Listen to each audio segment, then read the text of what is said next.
YAHUAH, Barak, YAHUAH.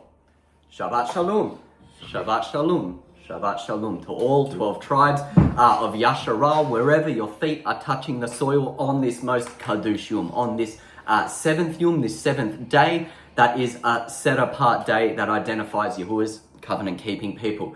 Shabbat Shalom to the elder brother, Yehuda, Yahuwah's covenant keeping people who are keeping this day set apart, who are keeping these feasts in which we are to speak of. Shabbat Shalom to the elder brother, Ephraim, the former stranger, the former foreigner, who now via the spilt redemptive blood of our Messiah, Yahushua HaMashiach, is now privy, being grafted back into the olive tree, as we see in the menorah, the middle branch being none other than Yahuwah, Yahushua HaMashiach himself, is made privy to that same gift, that same inheritance of everlasting life that was given to Yasharal, to Jacob, and to Yasharal alone.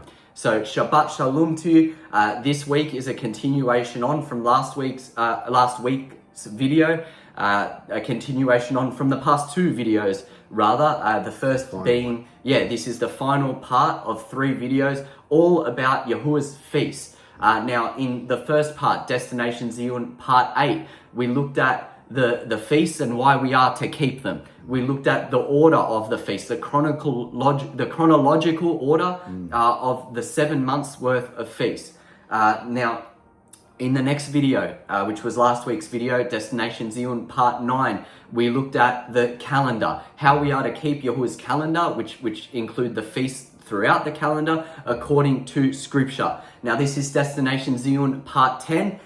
How to keep the feasts according to Scripture, how to keep them, the meaning of each feast, what they resemble, the memorial of what happened in the past, the binah, that is to say, the understanding of what is currently what is happening to Yahuwah's people now, us, his Kadashim, his set apart nation, through the redemption Yahushua has brought us, and a foreshadow of what is to come. So those are the 3 things that each of the feasts we're going to speak of encapsulate. A memorial for something that has happened in the past, a show for something that's happening now, and a foreshadowing of what is to happen soon as these final days are unraveling, these end times are unraveling.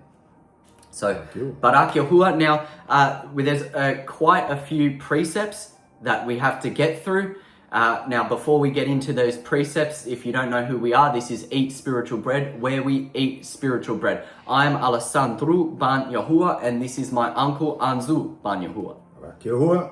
Barak Buon YAHUAH. Sabato. Buon Sabato, that is to say Shabbat Shalom, for all you Italian, Akim, you Italian brothers watching. And Spanish. If there are any. And many other languages, it all says Sabato. Sabato, meaning Sabbath day, meaning in English terms Saturday. And this is our companion also. Our companion, who is in the midst of us, the Word. None other than the Word, the Ruach HaKadosh, which wills this message. Now, in saying that, we want to tell you that this is not, this is nothing of our own opinion, what we're about to get into and what we're about to speak on. This is all according to the Word, which circles back into what I was saying just prior to our little introduction then, that indeed we do have a lot of precepts to get through, so we're going to focus on those precepts. Now we're going to... I may add in some of our thoughts on how we perhaps keep. We're gonna share how we keep them, just to share them as a testimony. Purely. Exactly, and that way, if you're seeking, if you're seeking in this season, how to keep Yahuwah's feast, you are indeed a lost sheep returning back to the sheepfold, hearing our Father's voice, perhaps through these videos. Then what we're going to share is for you to listen, to take in, to sponge. And our point is not that this is how we tell you to keep them. It's how the Word tells us to keep them. We plainly show it in the apocryphal books and in the Scriptures alone. He tells us how to keep this. So they are important because we're only touching a small amount, and it's probably it's going to be a long one. Yeah. We'll let the Word speak for itself. And, that's it. And we trust you will study further these things. But exactly. Take what's being spoken and and continue to seek for yourself and make all these feasts, the meaning of them, your own truth, right? By reading this word, by praying to Yahuwah, asking for ultimate knowledge, wisdom, and understanding in these feasts. Now, just quickly before we get into it as well, we want to advise that if you haven't watched our last two parts of this feast, these feast season series, which started at part 8, then part 9, and now Yahuwah willing, part 10. Building blocks. Yeah, building blocks of the feast. So we recommend you go back to part 8 and watch through to this part. All right, Barak Yahuwah. With that said, we're going to start with the start of the feast. Strap on your seatbelts. Oh, yes. Get your popcorn ready, and let's go. Sit back, relax, and enjoy the show. Barak Yahuwah. All right, so we're going to start at the start of the year, the start of Yahuwah's calendar, which marks the start of the feast. So the first day, the first month, the first day, Rosh Hashanah, meaning head of year. Rosh Hashanah, Shana meaning year, Rosh meaning head. Rosh Hashanah.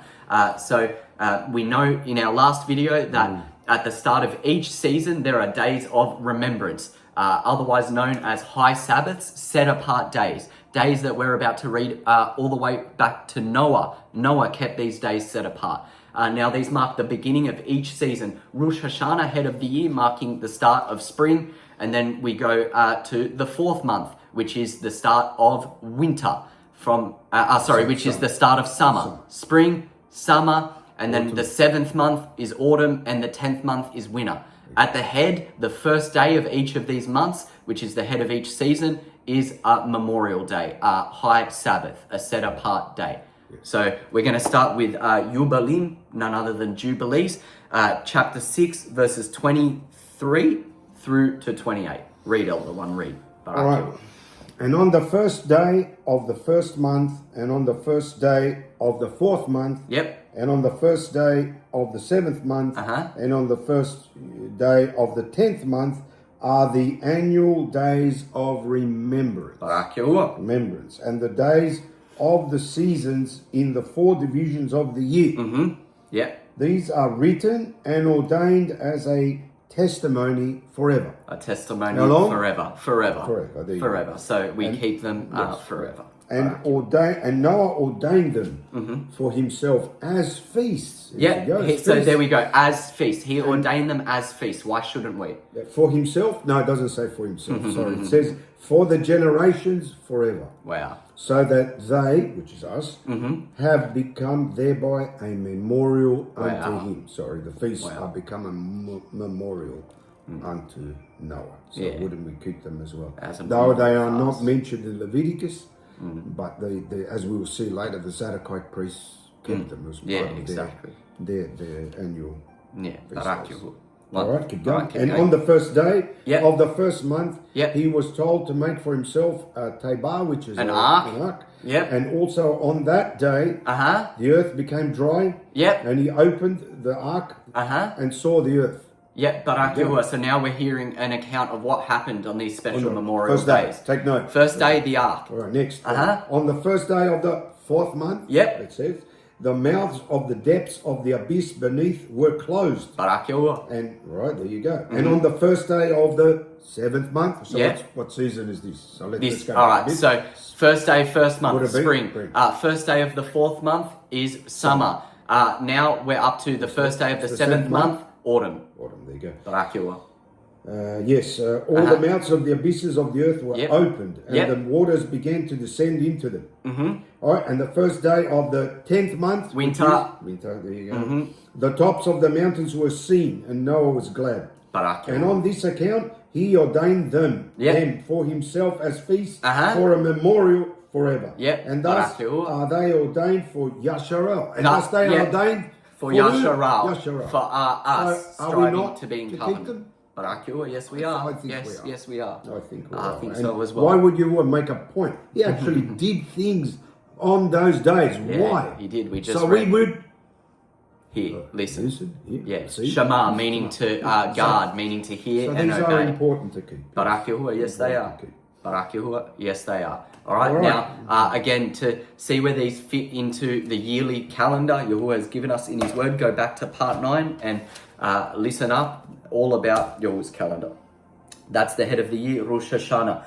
Now, from the first day of the first month, we then go to the 14th day of that first month, and we get the feast of Passover, otherwise known as Pasach, Passover. We're going to read about it now. Exodus, starting at chapter 11, reading through chapter 11 and through chapter 12. Barak YAHUAH. All right.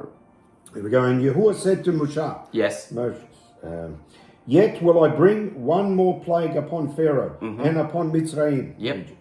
Afterwards he will let you go from here. When he shall let you go, he shall surely drive you out from here altogether. Yep. Speak now in the ears of the people, and let every man ask from his neighbor, and every woman from her neighbor, jewels of silver and jewels of gold. And Yahuwah gave the people favor in the sight of the Mitzrayim. Yes, he did. Moreover, the man Moshe was very great in the land of Mitzrayim, in the sight of Pharaoh's servants, Abadim, and in the sight of the people. And Moshe said, this says Yahuwah, about midnight will I go out into the midst of Mitzrayim. Notice Yahuwah will go out. Says. And all the Bakor, firstborn, in the land of Mitzrayim shall die. From the firstborn of Pharaoh that sits upon his throne, even to the firstborn of the female servant that is behind the mill, and all the firstborn of the beasts. All the firstborns of Mitzrayim. And there shall be a great cry throughout all the land of Mitzrayim, such as there was none like it, nor shall be like it anymore. Ever.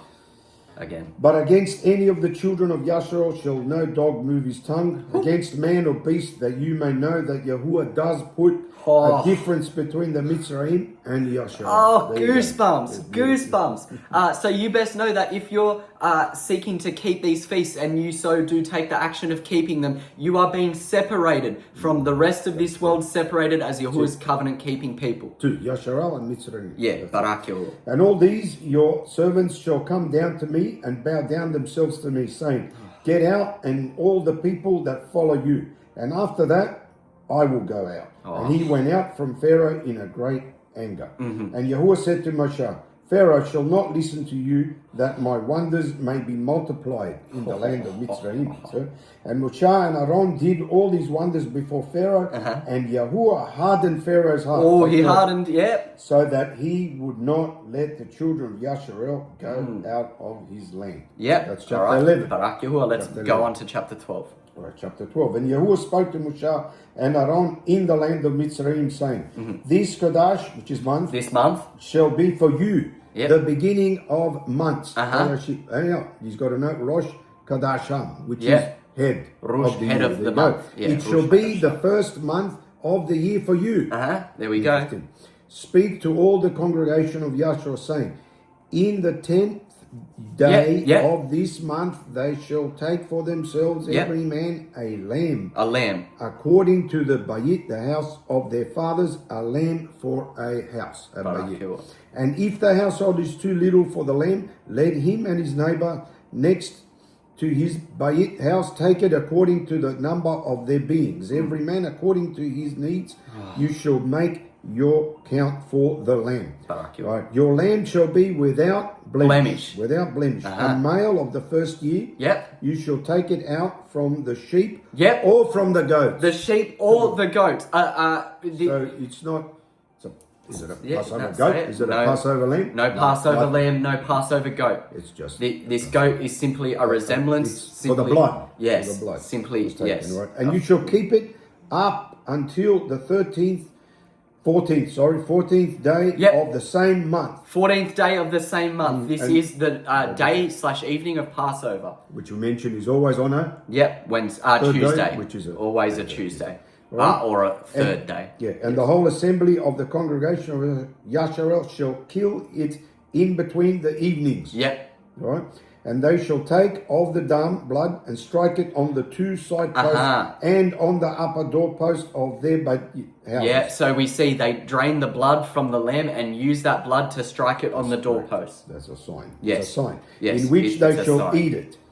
So they have to eat it inside. Right now we're already seeing that the term people use for Yahushua our Messiah being the Passover lamb is actually incorrect. This lamb and the blood of this lamb being struck on the doorpost, that the death angel may pass over and not smite the firstborns.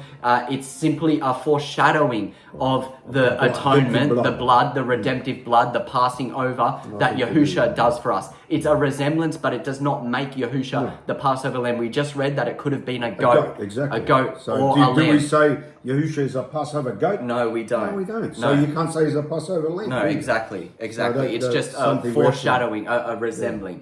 All right, Barak Yahuwah. Let's keep reading. Eat none of it raw nor cooked or boiled at all with water. Yes, but see, roasted with fire. Yeah, so we're just given instructions that we can take for cooking, not just on the Pasach, not just on the Passover, but in general. That indeed, once the blood is drained, we may now roast it by fire to eat it. Do not eat it raw, and on the Passover, do not boil it. It must be a sweet-smelling savor cooked with fire. That's right. All right. Its head with its legs, with the inside parts. Yeah. All right. But take note, we don't need to do that today. We don't do that today. No. That was just then, but until Yahushua fulfilled that. But there's nothing stopping you to eat lamb or whatever. Yeah, we had a beautiful roasted lamb on the Passover, but it doesn't have to be a lamb. You can boil it if you want. You can do what you want. But that stopped. Yeah. All right? All right. And you shall let nothing of it remain until the morning, and that which remains until the morning you shall burn with fire. Barak Yahuwah.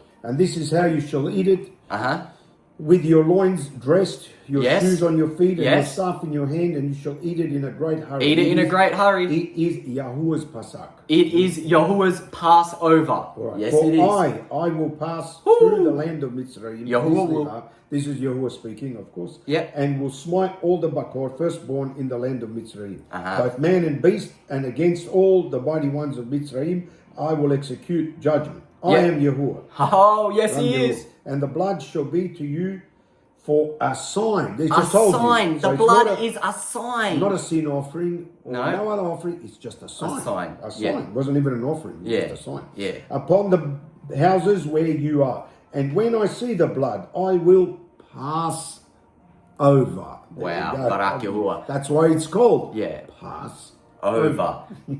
So some Barak Yahuwah. I just want to make a note here that it's Yahuwah passing over. It's Yahuwah passing over. That means that perhaps even if it was a death messenger to strike the firstborns, that was by way of the Ruach of Yahuwah. Yahuwah sent that death messenger. Yahuwah passed over. Now we're seeing what Passover represents. Yahuwah passing over us. Yes, correct. And the plague shall not be upon you to destroy you when I smite the land of Mitzrayim. Wow. So he guards us. Yes, he does. Like a foreshadow for the last days. Yeah, exactly.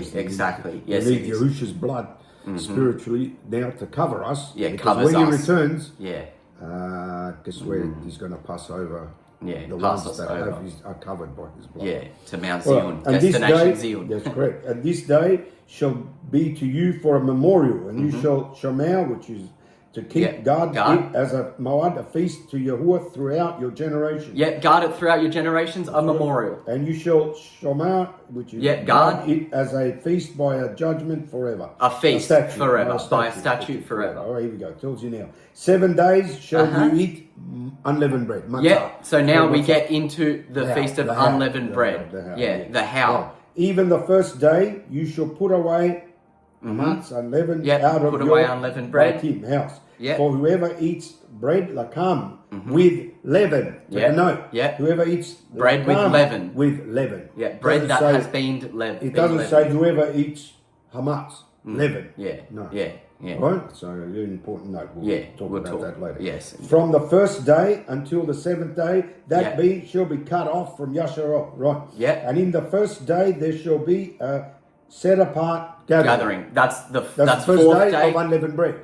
Day 15 of the first month. Which is the fourth. After the night of Passover, That's we get the correct. first day of unleavened bread, Which is always and then on a- 7 days, which is always on a fourth day. We talked about that. Yeah, when we go into unleavened bread, we're going to see what that resembles, none other than our Messiah, Yahushua, being impaled, dying, giving up his breath, and redemptive blood for us, delivering us, redeeming us, just as he did here, Yasharah. That's correct. And on the seventh day there shall be a a set apart gathering to you. Yeah, the Tuesday after. No manner of work shall be done in them, except that which every man must eat. Yeah. That only may be done by you. Barak YAHUAH. There we go. Well and said. you shall observe the 𝐤𐄄𐅄, which Yep, is the feast of unleavened bread. For on this very day have I brought your divisions out of the land of Oh, Israel. yes, he did on the very day. Therefore shall you observe this day in your generation. Barak YAHUAH. By a judge, a statute forever. Yeah. Statute forever. Yeah. In the first month, on the fourth. No, here we go. The next one. Yeah. I'll keep going. Yep, keep, yep. In the first month, on the 14th day of the month, Yeah. between the evenings, Yeah. you shall eat matzah, unleavened bread, Yeah. until the 21st day of the month at evening. There we go. Just So from repeat. the night of Passover onwards is unleavened bread. Barak YAHUAH. Yeah, it's a long chapter. All right. Yeah. 7 days shall there be no leaven, Yeah. found in your houses. Uh-huh. For whoever eats that which is leavened, Yeah. even that being shall be cut off from the congregation of Yahshua. Yes, Whether because the he- leaven represents the crime, the sin. Yeah. Whether he be a stranger, or born in the land, you shall eat nothing with leaven. Yeah. In all your dwellings shall you eat unleavened. Yeah. Unleavened, the bread. Yeah. I think it means, right? Yeah. Then Moshe called for all the Zakanim, the elders Elders. of Yasharos, and said to them, choose and take a lamb according to your Yes. family, Mishpachah, What we just and read. kill the Pesach. As we just read. And you shall take a bunch of hyssop and dip it in the blood that is in the basin and strike the lintel Yeah. and the two side posts with the blood that is in the basin. And none of you shall go out the door of his bayit house until the morning. They Yeah, have to there stay we in go. there. Yeah, they were Right? being covered by That's the correct. redemptive blood, right. is what it foreshadows. For Yahuwah, look at this. It says, for Yahuwah will pass through. There we go. YAHUAH. Who? YAHUAH. will pass Yes, through, yes. To smite the Mitzrayim. And Yeah. when he sees the blood upon the lintel and on the two side posts, Yes. Yahuwah will pass over. YAHUAH will pass over. This Repeat. is the meaning of Passover. The door, pass over the door, and will not allow the destroyer to come into your There houses we go. to smite you. There we Right? go. And you shall observe this word as a statute for you and for your sons forever. Wow, Barak And it YAHUAH. shall come to pass when you have come to the land that Yahuwah will give you, Yep. according as he had promised, has promised, that you shall guard this service. Yep. There you go, it's a service. And it shall come to pass when your children shall say to you, what do you mean by this service? Here we go. That you shall say, Yes. it is the offering, which is sacrifice, Yep. of Yahuwah's Pesach, Yes. who passed over the houses of the children of Yahshua Mitzrayim.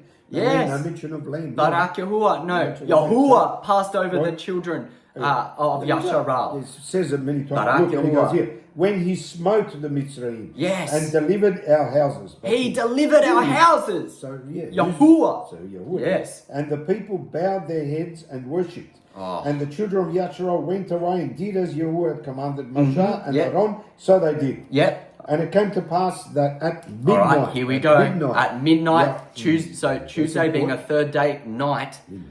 Yeah, after Yahuwah they ate the again, Pesach. says again, Yahuwah smote all the Bakor, firstborn Yeah. in the land of Mitzrayim, from the Bakor of Pharaoh that Yeah. sat on his Kasei, on his throne, to the Bakor firstborn of the captive that was in All the the dungeon, firstborns. and all the firstborn of cattle. Right? And Pharaoh rose up in the Lilah night, he and all his servants, Here we and go. all the Mitzrayim. And there was a great cry in Mitzrayim, for there was not a house where there was not one dead. And he called for Moshe and Aaron by Lilah by night and said, rise and get out from among my people, both you and the children of Yasharel. Yes. And go serve Yahuwah as you have said. Hey, Yes. He finally got it. He finally got it.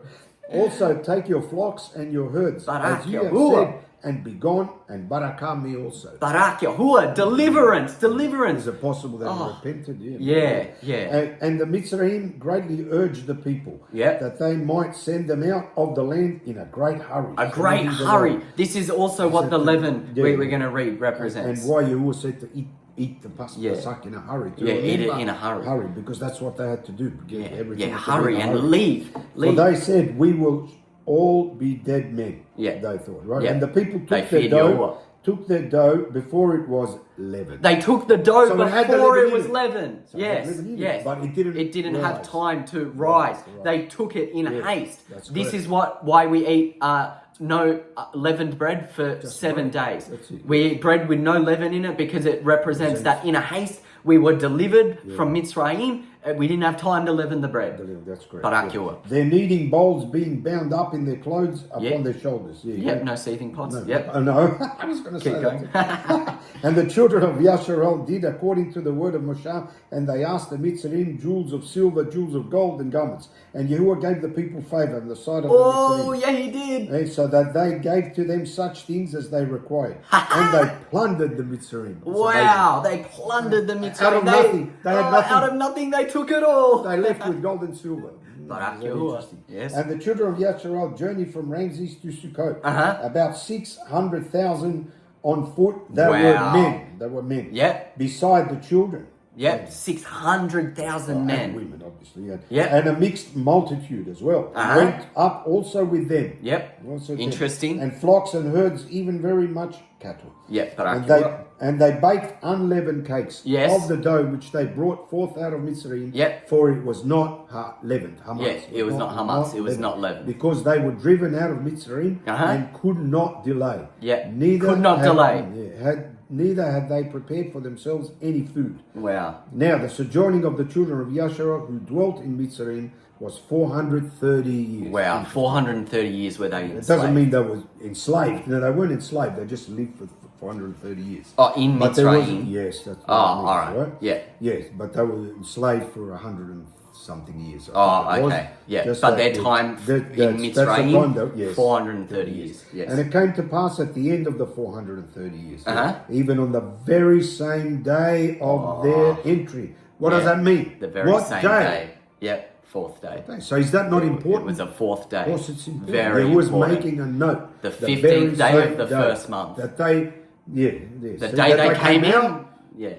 It's the same day. Yeah, the day they came in, they came out. Yahuwah does that. Only It came to Yahuwah pass can do that. that all the divisions of Yahuwah went out from the land of Mitzrayim. Wow, deliverance. It is a lila, a night to Yeah. be much observed Yeah. to Yahuwah Passover. for bringing them out from the land of Mitzrayim. Oh, yes. There you go. This is a night unto Yahuwah to be observed by all the children of Yasharel in all their generations. All the children of Yasharel That's it.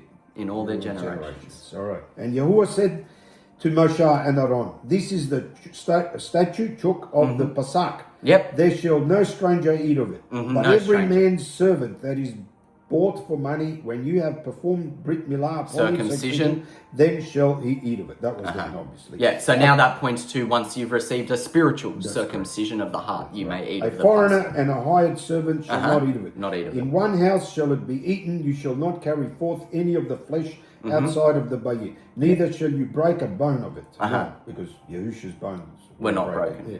All the congregation of Yasharel shall guard it. Yep. Barak And when a YAHUAH. stranger shall sojourn with you and desires to guard the Pasach Here we go. to Yahuwah, all his males must perform Brit Milah and let He must and be then, in covenant. That's good. Let him come near and guard it, and he shall be as one that is born in the land, for no uncircumcised Beautiful. person shall eat of it. So you partake of that Pasach once you've come into covenant with Yahuwah, and you are like as to one of Yahuwah's covenant-keeping people. One Torah shall be for him that is native, and for the stranger that sojourns. One among you. Torah. One Torah. One Torah. This did all the children of Yasharel as Yahuwah commanded Moshe and Aaron. So did they. And it came to pass the very same day again that Yahuwah did bring the children of Yasharel out of the land of Mitzrayim by their divisions. Wow. By their divisions. Barak Yahuwah. Well done, Anzu. Well Well done.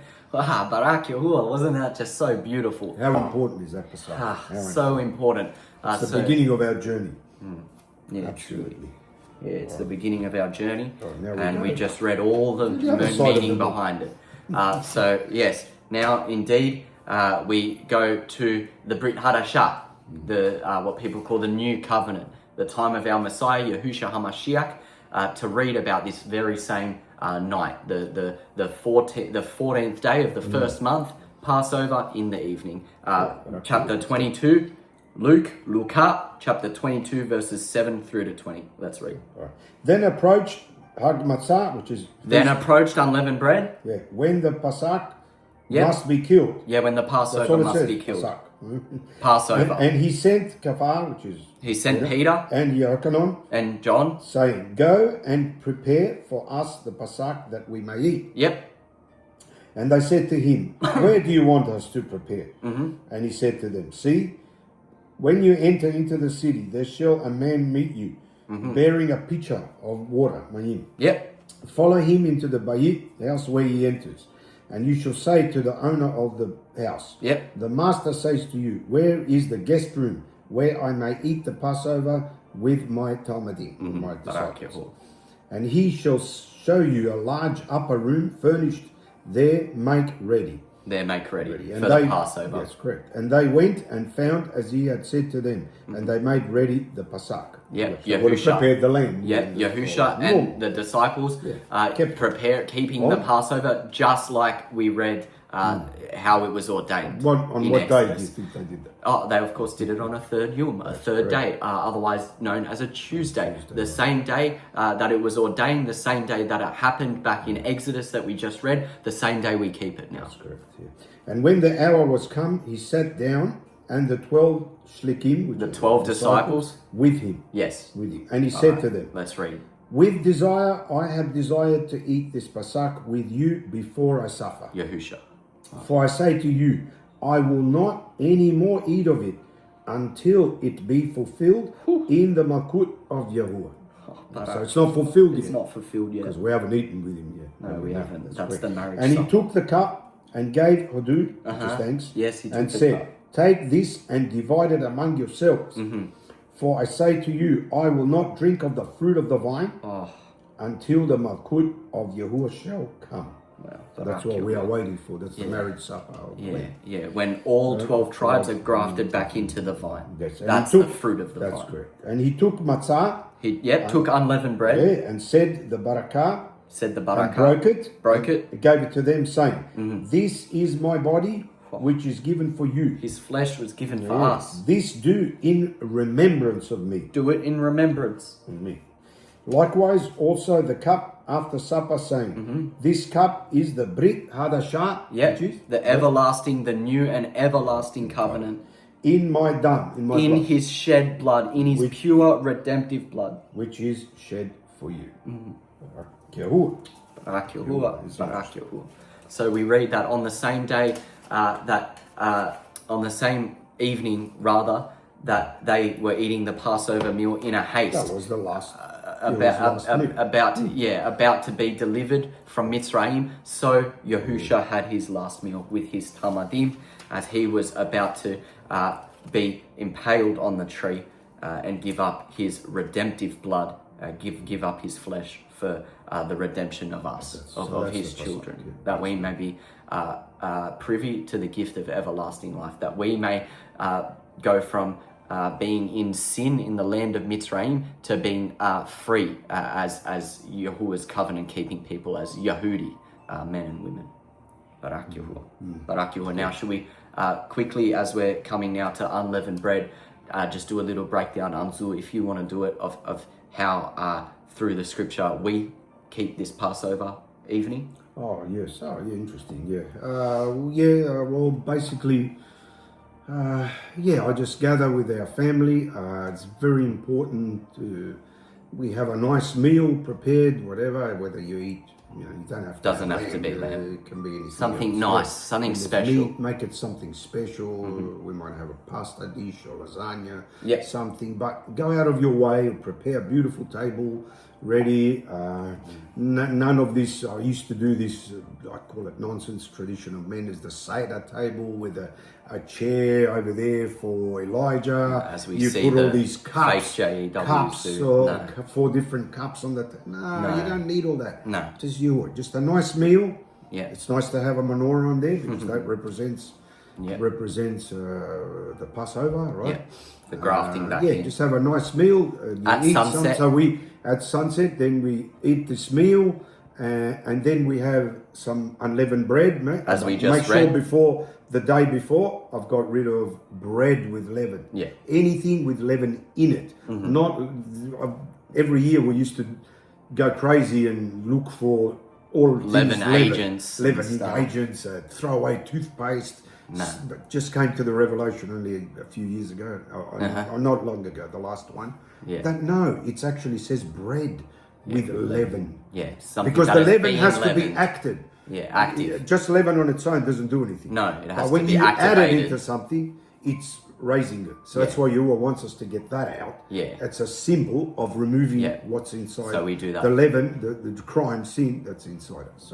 So that's all we do. Do that. Then we finish eating. Then we break, say a barakah, break the unleavened bread, and we eat it. We share a cup of wine and do a barakah. And we like to read exactly what we just read in Luke and then 22. Then we wash out. Then we do that. And washing a of bit the of bitter herbs. Yeah. And something sweet to remind us of the bitterness of Mitzrayim. The bitterness, where and we the were. sweetness. And it's just, then we just ponder and meditate upon when YAHUAH took us out of Mitzrayim, what it means. Yeah, spiritually. And then we wash one another's feet, say a little prayer together, and that's it. That's beautiful. Passover. And then sometimes we stay up till midnight. Yeah. and remember that. to remember exactly what happened and praise YAHUAH for what he did for us. Yeah. So that's the Passover. Yeah.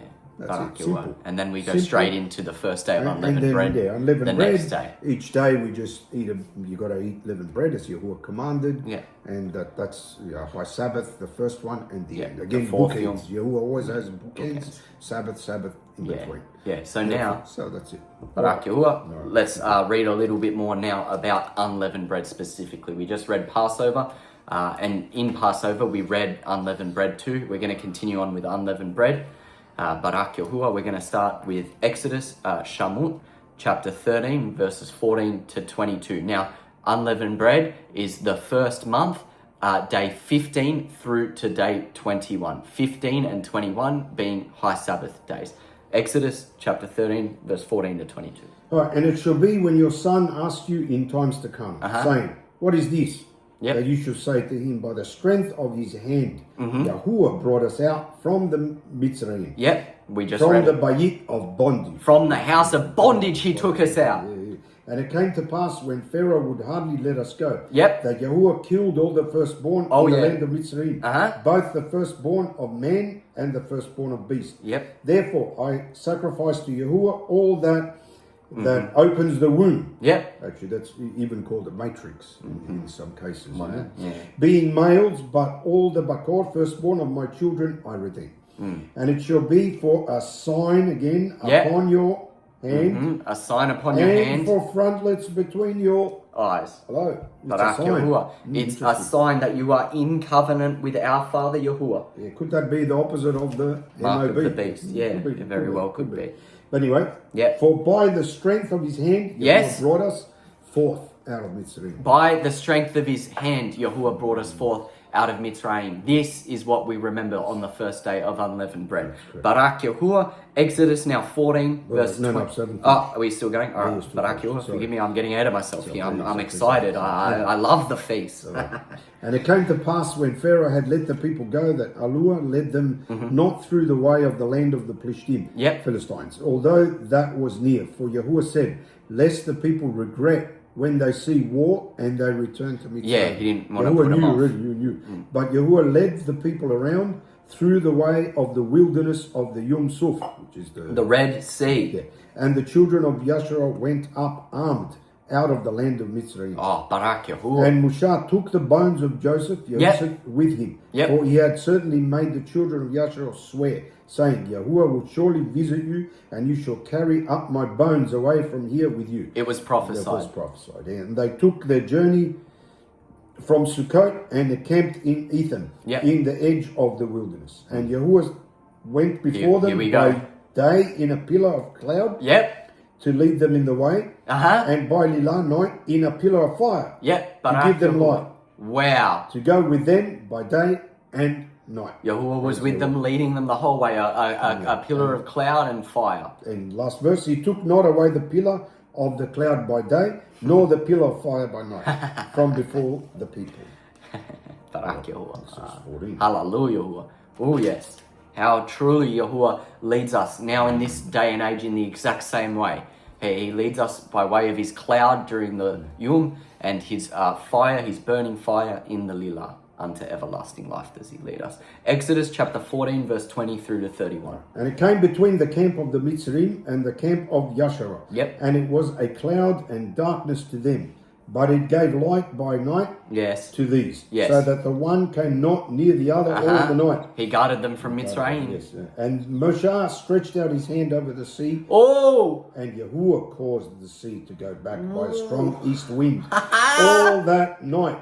The Red Sea parted All night. Did with the hand of Moshe, Yahuwah part the Red Sea. And made the sea dry land. Yep. And the waters were divided. The waters were divided. Right. Barak Yahuwah. And the children of Yasharah went into the midst of the sea upon the dry ground. Yep. And the waters were a wall to them on their right hand and on their left hand. Oh, Barak Yahuwah. And the Mitzrayim pursued and went in after them to the midst of the sea, even all Pharaoh's horses, his milk chariots, and his horsemen. And it came to pass that in the morning watch, Yahuwah looked to the armies of the Mitzrayim through the pillar of fire and of the cloud, and troubled the army of the Mitzrayim. Barak Yahuwah. All right, this would have been just before Sabbath. Yeah. Right? Yeah.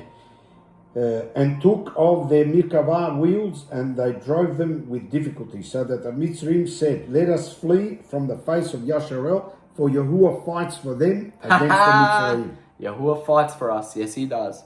Barak Yahuwah. And Yahuwah said to Moshe, stretch out your hand over the sea, that the Mayim waters may come again upon the Mitzrayim, upon their Merkavah chariots, and upon their horsemen. And Moshe stretched forth his hand over the sea, and the sea returned to its usual flow when the morning appeared. Wow. Morning appeared. Wow. And the Mitzrayim fled right into it, and Yahuwah overthrew the Mitzrayim in the midst of the sea. Wow. Barak. And the Mayim waters returned and covered the chariots and the horsemen and all the army of Pharaoh that came into the sea after them. Yep. There remained not even one of them alive. Not even one of Mitzrayim alive. But the children of Yasharel walked upon dry land in the midst of the sea. In the midst of the sea. And the waters were a wall to them. Yep. On their right hand and on their left. So Yahuwah redeemed Yasharel that day out of the hand of the Mitzrayim. And Yasharel saw the Mitzrayim dead upon the seashore. Barak Yahuwah. All right. And Yasharel saw that great work which Yahuwah did upon the Mitzrayim. And the people feared Yahuwah and believed Yahuwah and his Abad Moshe. Yes. Barak Yahuwah. I think that day was the Shabbat. Yeah. Barak Yahuwah. Yeah. He delivered them on the Shabbat. So he took them out on Mitzrayim on the fourth day. Then it says they went for a 3 days journey. I'm not sure about this. They went on a 3 days journey. Bang. Yeah. On the Shabbat where they delivered. They landed. Yeah, they landed on the land on the other side on the Shabbat morning. They were beautiful. Feasting. Did we not just read 600,000 men?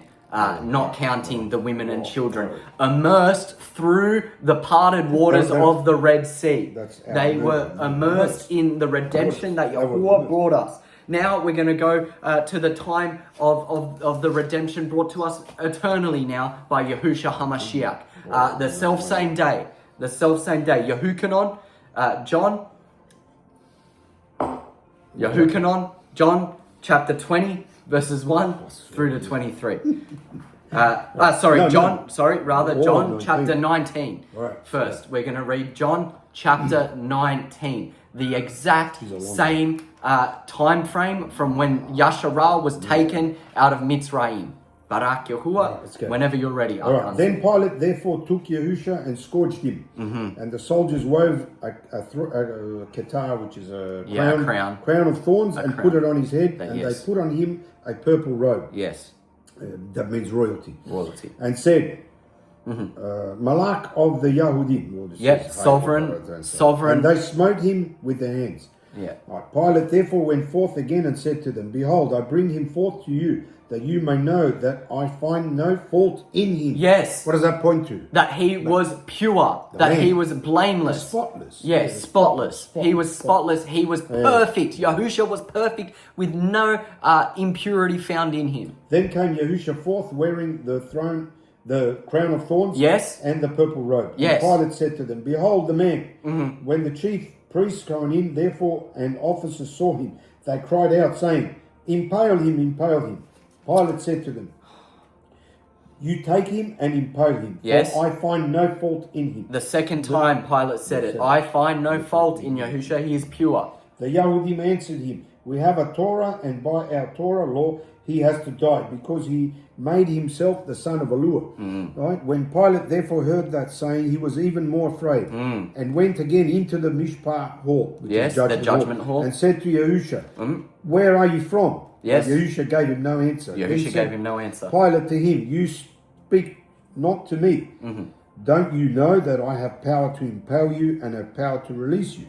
Yahusha answered, you would have no power at all against me unless it was given to you from above. Therefore, he that delivered me to you has the greater crime. Yes. And from that time on, Pilate sought to release him. But the Yahudim cried out, saying, if you let this man go, you are not Caesar's friend. You are not Caesar. Whoever makes himself a malak speaks against Caesar. Yes, so exactly. When Pilate therefore heard that saying, he brought Yahusha forth and sat down in the judgment seat in a place that is called pavement. Yes. But in Hebrew, Gabbatha. Yeah. Gabbatha. And it was during the preparation for the Pesach. During the preparation for the non-believing Yahudim Passover. Yeah. So now, if you've studied the calendar that John, the Bashura, the Gospel of John uses compared to the calendar of Matthew, Mark, Luke, you will see that the calendar of John is the calendar that the non-believing Yahudim were keeping. They were keeping it based off the moon. Yahusha was keeping a different calendar. All right. There's a beautiful series called Death, Burial, Resurrection by a fellow brother, Light to the Nations. I'll put it in the link description. You have to watch it. It's really great. All right. Let's continue to read. So this was the day of unleavened bread, the first day, the day that Yasharal was taken out of Mitzrayim. This is the same day that Yahusha that is unleavened bread in the right calendar. Right, it was, again, during the preparation for the Pesach at about noon, he said to the Yahudim, behold your malak, your king. But they cried out, away with him, impale him. Pilate said to them, shall I impale your malak? Listen to this. The Kohen HaGadol, the high priest, answered, we have no malak but Caesar. Who do you worship? Exactly. Caesar representing Ha-Satan. That's correct. Then Pilate delivered him to them to be impaled, and they took Yahusha and led him away. And he, bearing his stake, went forth into a place called the place of the skull, which is called in Hebrew Golgotha. Yes. Now, bearing his stake, if you look into the Hebrew or the Greek rather root word of stake, you will see it is staros, meaning beam. He carried a beam that got put on the tree where he was impaled. That's correct. Yes. Where they impaled him and two others with him on either side. Yes. On either side. Yes. One and Yahusha in the midst. Yahusha in the midst, just like the menorah. Yahusha in the midst. He's always in the midst of the week he died. Etc. And Pilate wrote on a stone a sign. Yes. And put it on the stake, on the tree. On the beam. On the tree. And the writing was, Yahusha Ha-Nostri U-Malak Ha-Yudim. Does it say which it means? Which means Yahusha, the vine, the branch, the sovereign of the Yahudim. Yes, correct. This sign then read much of the Yahudim, for the place where Yahusha was impaled was near to the city. Yes, and it was written in Hebrew and Greek and Latin. Wow. Then said the chief priest of the Yahudim to Pilate, write not the malak of the Yahudim. Right? He didn't want him to write that. Yes. But that he said, I am malak of the Yahudim. Interesting. But Pilate answered, what have I written? I have written. That's it. Yes. So then the soldiers, when they had impaled Yahusha, took his garments and made 4 parts. Four parts. To every soldier part, and also his coat. Now the coat was without seam. It was all one piece. One piece. Woven from the top throughout. Yes. All right. They said, therefore, among themselves, let us not tear it, but cast lots for it, to see whose it should be, that the scriptures might be fulfilled. Yahusha, I think Isaiah, Yahusha said that they will cast lots for his garment. Which said, here we go, they parted my clothes among them, and for my robe they did cast lots. These things, therefore, the soldiers did. All prophesied. Now there stood by the tree of Yahusha, his 𝐤𝐄𝐅, his mother, Yep, his and mother. his 𝐤𝐄𝐅's sister, Yep. Miriam, the Isha of the Isha of Joseph, and Yep. Miriam from Magdala. Yep. When Yahusha therefore saw his 𝐤𝐄𝐅 and the Talmid standing by, whom he loved, he said to his mother, Woman, see your son. Then he said to the Talmid, see your 𝐤𝐄𝐅. And from that hour, that Talmid, the disciple, took her to his own home. After this, Yahusha, knowing that all things were now accomplished, that the scriptures might be fulfilled, said, Yes. I thirst. He said he I thirsted. thirst. Yes. Now there was set a vessel full of vinegar, and they filled a sponge with vinegar and put upon it hyssop and lifted it to his mouth. Yes. When Yahusha therefore had received the vinegar, he said, Kala. Yep. Kala, which means it is completion. well, could mean kalit and could mean bride. Oh, bride. Yeah, there's and different house. meanings for Yes, the for one. the different Yeah, meanings. completion, bride. Bride, yes. Colour. And yeah, also even shalom it could mean. Yeah. And he bowed his head and dismissed his ruach. Right. The Yahudim, therefore, because it was the preparation day, Yes. that the bodies should not remain upon the tree on the Shabbat, on Yes. their Shabbat. On their Shabbat. Right? For that Shabbat day was an important annual Shabbat. Yeah. Besought Pilate that their legs might be broken and they might be taken away. That was their custom. Yeah. Then came the soldiers and broke the legs of the first and of the other who were impaled with him. But when they came to Yahusha and saw that he was dead already, Yes. they broke not his legs. They broke not his legs, just like the lamb whose bones were not to be broken. Yeah, it just points to Yahusha. It doesn't mean that Yahusha is the lamb. It just points to Yahusha. But one of the soldiers with a spear had pierced his side and instantly came out done. Blood The and water. redemptive Blood. blood came onto the earth and redeemed us into an everlasting covenant. Barak, That's upon us Wow. because Yes. we come from dust. Yeah, we come from dust. We are the soil. His blood we was are poured the earth. upon us. Yeah. When we rise, we are immersed, we die Yeah, with the old Yahusha. man. Yes, Yeah. and then upon And his then we resurrection, rise with we him. rise from the dirt, new creatures. This is That's what unleavened it bread. means, Barak, yes. Yahuwah. And he that saw it bore witness, and his witness is amat truth. And he knows that what he said is amat truth, that you might believe. For these things were done that the scriptures should be fulfilled. Yes. Yes, a bone of his shall not be broken. Yes. And again, another scripture said, they shall look on him whom they pierced. Yeah. Whom they pierced. Barak, Yahuwah. And after this, Joseph of Arimathea, being a Talmid of Yes, Yahusha, a yes. disciple, but secretly for fear of the Yahudim, asked Pilate if he could take away the body of Yahusha, and Pilate gave him permission. He came therefore and took the body of Yahusha. And there came also Nicodemus, Nicodemus, who in the beginning came to Yahusha by night and Yes. brought a mixture of myrrh and aloes, about 100 pint weight. Then they took the body of Yahusha and wound it in linen clothes. Yep, wound with it the in linen. spices, as the manner of the Yahudim is to bury. Yep. Now in the place where he was impaled, there was a garden, and in the garden a new tomb where no man was ever laid. There they laid Yahusha because of the Yahudim's preparation day, for the tomb was nearby. So they basically had to get his body down because according to the Jews, the day ended, or the Sabbath was starting on sundown. But really, they took the body down. Think about it. It wouldn't take half an hour to clean his body and wrap it all up and clean it and prepare. It would take a few hours. Yeah, because Nicodemus, Joseph there, he had to run all the way to Pilate, tell him what happened. You had to run back. So that took time. Hours. It would have taken up time, and then they had to clean his body, wrap it properly, bury it, seal the things. So he would have been in the heart of the earth before sunrise the next day. Yeah, before sunrise the next So day. it makes sense. Yeah, Makes sense. Would have marked Which a makes sense. fifth Yom. So now, so we've just read that on the fourth day, meaning the 15th day of the first month, Yahusha gave up his breath.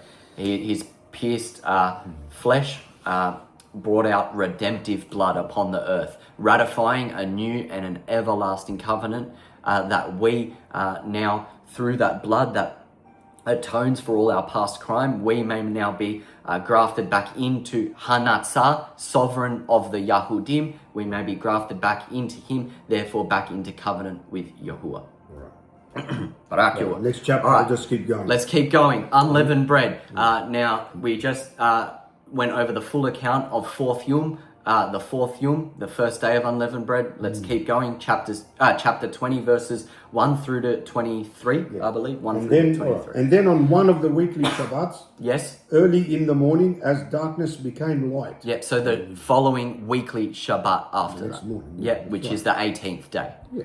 Came Miriam from Magdala to the tomb, Yeah. and saw the stone taken away from the tomb. Yep, Then she ran and came up to Shimon Kepha, Simon Peter, and to the other Talmud disciples, whom Yahusha loved, and said to them, They have taken away Yahusha out of the tomb, and we know not where they have laid him. Kepha, Peter, therefore went forth, and that other Talmud, and came to the tomb. So they ran both together, and the other Talmud did outrun Kepha, and came first to the tomb. And stooping down and looking in, he saw the linen clothes lying, yet he did not go in. no. Right? Then came Shimon Kepha, Yep. following him, and went into the tomb and saw the linen clothes lying. Yep. And the cloth that was around his head, not lying with the linen clothes, Yep. but folded up in a place by itself. Interesting. Then went in also that other Talmud, who came first to the tomb, and he saw and believed. Two witnesses. Yep. There you go. Yep. For as yet they knew not the scriptures, Yes. that he must rise again from the dead. Yep, 3 days, 3 nights from fourth Yom, 3 days, 3 nights, marks late Shabbat Lila. Meaning Again. just about to be first Yom, Sunday morning, but not yet. Yeah, Not yet. If you watch the Death, Light Burial, Night Resurrection. amazing. We'll explain. He it. timestamps it each. Right. We're not going to for sake of the Recommend, length yeah. of this video. Then the Talmudim went away again to their own home. But Miriam stood outside at the tomb weeping, and as she wept, she stooped down and looked into the tomb, and saw 2 heavenly malachim, Wow. in white, sitting, one at the head and the other at the feet, where Yes. the body of Yahusha had lain. 2 heavenly And- messengers. Yes, and they said to her, Woman, why do you weep? She said to them, Because they have taken away my master, and I know not Yes. where they have laid him. And when she had said that, she turned herself back and saw Yahusha standing, Yes. and knew not that it was Yahusha. She didn't know it was Yahusha. Right? Yahusha said to her, Woman, Yes. why do you weep? Why Yes. do you seek? Whom do you seek? She, supposing him to be the gardener, said to him, Sir, if you have taken him away, Yes. tell me where you have laid him, and I will take him away. Yahusha said to her, Miriam. She turned herself and said to him, Rabboni, Master. Master. Which is to say, my great master, actually. My great Yahusha master. said to her, Touch me not, for I am not yet ascended to my Abba. Touch me not, I am not yet ascended back up to the Shamayim. So he had to be clean. He had to be clean, he had to be presented before himself. That's correct. Yahuwah. But go to my Israelite brothers and say to them, Yes. I ascend to my Abba Yes. and your Abba Yes. and to my Alua and your Alua. Yes. All right. Barak Yahuwah. Barak Yahuwah. Miriam, Yep. yeah, sorry, keep going. 3 days, 3 nights. And so then he ascended. Presented He himself. presented himself on the Aratz, risen, and then ascended back up to Then came back Shamayim. down. Yeah. And then came back down. Miriam from Magdala came and told the Talmudim that she had seen Yahusha and that he had spoken these things to her. Wow. And being therefore the evening of the same weekly Shabbat, Barak Yahuwah. when the doors were shut, where the Talmudim were assembled for fear of the unbelieving Jews, came Yahusha and Unbelieving stood Yahudim. in their midst and said to them, Shalom Aleichem. Shalom alakim. Shalom, my brothers. And when he had said this, he showed them his hands and his side. Then were the Talmudim in Gilah, which is in gladness, Barak Yahuwah. when they saw Yahusha. They saw Yahusha. Then said Yahusha to them again, Shalom Aleichem, brethren, Yep. as my Abba has sent me, even so I send you. Wow. Barak Yahuwah.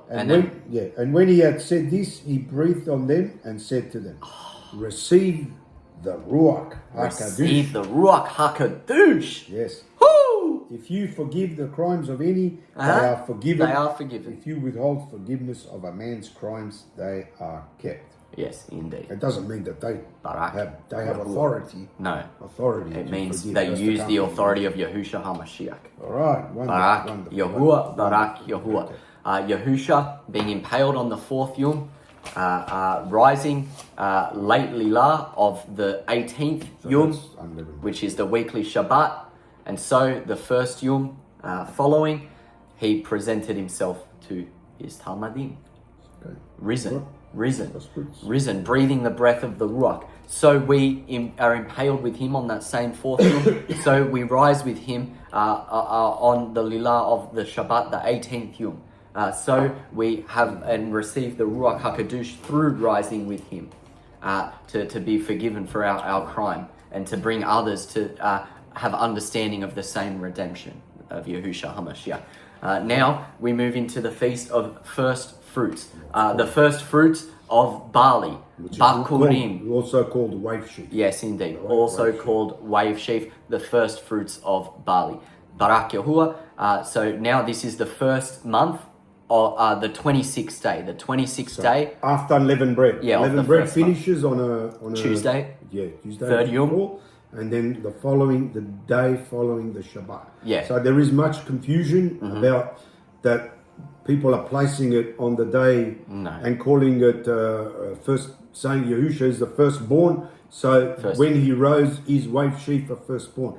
Doesn't work because if you count and do the count of 50 days, wrong. Doesn't land up in the midst of the third month. Yeah. But I've explained that in the last video. Go back, read Leviticus 23 for yourself. But that's when it is. As I said last time, Yahuwah does not have a feast within a feast. No. Cannot be. Yeah. So the order is in Leviticus 23, chronological.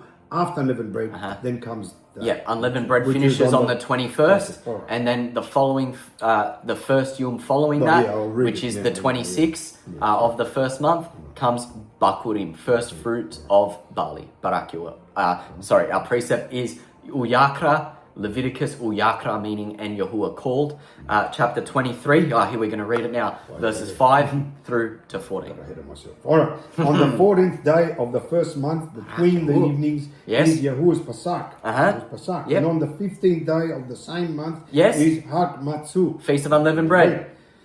To Yahuwah, 7 days you must eat unleavened bread. In the first day you shall have a Mikra Kadash. Separated gathering. You shall do no laborious work on it. No laborious work. But you shall offer an offering made by fire. To Yahuwah for 7 days. Oh, for 7 days you are that doesn't offering. Mean you literally light a fire. I've seen people lighting fires no, it doesn't. on Sabbath days and putting a piece of steak on there. What? No, we don't do that anymore. No, we are that continual. It's an offering made by fire. Praise. Is praises. Bulls Thanksgiving. Of praises. Bring yourself as an offering to under Yahuwah's altar. We talked about that. Continual ascending offerings. We have it. I think it's part 5 or 6. Yes. Go watch it. All right. But you 7. shall offer an offering made by fire to Yahuwah for 7 days. 7 days. On the 7th day is a Mikra Kadosh again. The 21st of the first You shall month. do no laborious work on it. And Yahuwah spoke to Moshe saying, Speak to the children of Yasharah and say to them, When you have come into the land which I give to you and shall reap any harvest of it. Then you shall bring an omer of the beginning of your harvest to the priest. Barak YAHUAH. Right? Right? And he shall wave the omer sheaf. He shall wave the omer sheaf. Which is barley. Which before is barley. Yahuwah, to be accepted for you. The Cohen shall wave it. Right? So what are we now? Are we a priest? Order under the order of Melchizedek. Melchizedek, we are the priests who wave that offering. What do we wave? Ourselves as first fruits of barley. That's perfect. Barak YAHUAH. So we read that it's after the end of unleavened bread, meaning the following first Yom, which is the 26th. And he shall wave the omer before you to be accepted for you, the Cohen shall wave. And you shall offer the next day before the first of the 7 Shabbats. Which day is that? That's first day of the week. Sunday. Sunday. What's known when you wave terms. the omer sheaf, a male lamb without blemish of the first year for a burnt offering to Yahuwah. Barak YAHUAH. Right? And the grain offering of it shall be 2/10 of an ephah of fine flour mixed with oil, an offering made by fire to beautiful offering, for a sweet fragrance. Got ahead of myself. The drink offering of it shall be of wine, the fourth part of a hin. Where do all these offerings come from? Barak YAHUAH, the earth, the soil. So that's why you're offering ourselves. We come from the earth. We are that offering. offering. Yahuwah loves things that come out of the earth. That's what we offer. Indeed.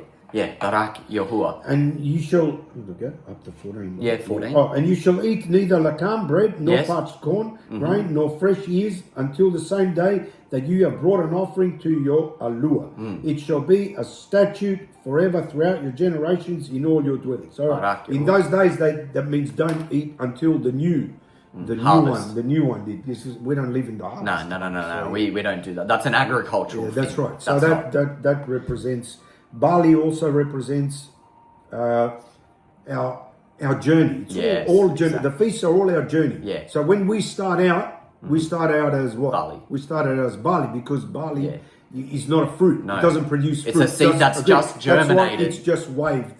The priest waves it and represents us when we started. Then when you get to Wheat. the 50 days, you get to wheat. Then wheat produces fruit. It's fruit. The Barak, wheat tears. You make bread out of wheat. You can make cakes out of it. That's it. So that's the. And then so on, you count to new wine. You bring the wine offerings, the pressed grapes, and then you count another 50 to oil, the pressed olive. All right, well, again. Yeah. So again, how we keep this day, I keep it as Barak, a Sabbath. Yeah, To high me, Sabbath. all feasts are like Sabbath days. Yeah, of course. So I keep the same. Don't buy and sell. Wave yourself, present we yourself do cook as- on the day. We don't. Yeah. We follow just cook. We believe that cooking on the Sabbath is. Yeah, okay. of course. I know most won't agree, but that's it. Anyway, that day again, we just gather a family. Yeah. And We begin the we Omar bring count. we offer ourselves to YAHUAH, an offering made by fire. Spiritually. And at the third hour and the ninth hour, Yeah. we bring those offerings especially to YAHUAH, and we acknowledge where we were in our journey and how we started out as well. Yeah, that's as it. barley. So keep it a day of rest. Yeah. Gather together, read the word, study the word. Go for a walk in nature, waterfalls, things and like begin that. the Umar count. And then we start the Omar count on that day. Yeah, of 50 There days. you go. That's how 50 we days do it. from that day marks Feast of Weeks, Shabua'ut, the first fruits of wheat. All right, Barak YAHUAH. Now we're going to continue on from where we left off in chapter 20 of John, YAHUAH, to read what happened on this first day. What happened? Barak YAHUAH, let's read. John chapter 20, verses 24 through to 31. 24 to 31, yes. Barak But Thomas, Thomas. one of the 12 called the twin, Uh-huh. was not with them when Yahushua came. He was not with them when we just read that he had risen and presented himself to his Talmudim. He was not with them. No. Now he is. The other Talmudim therefore said to him, "We have seen Yahushua." But he said to them, "Except I shall see Yes. in his hands the print of the nails, and put my finger into the print of the nails." He needed to see to believe. Yes, right. "And thrust my hand into his side, Uh-huh. I will not believe." Uh-huh. All right. And after 8 yamim. After 8 days.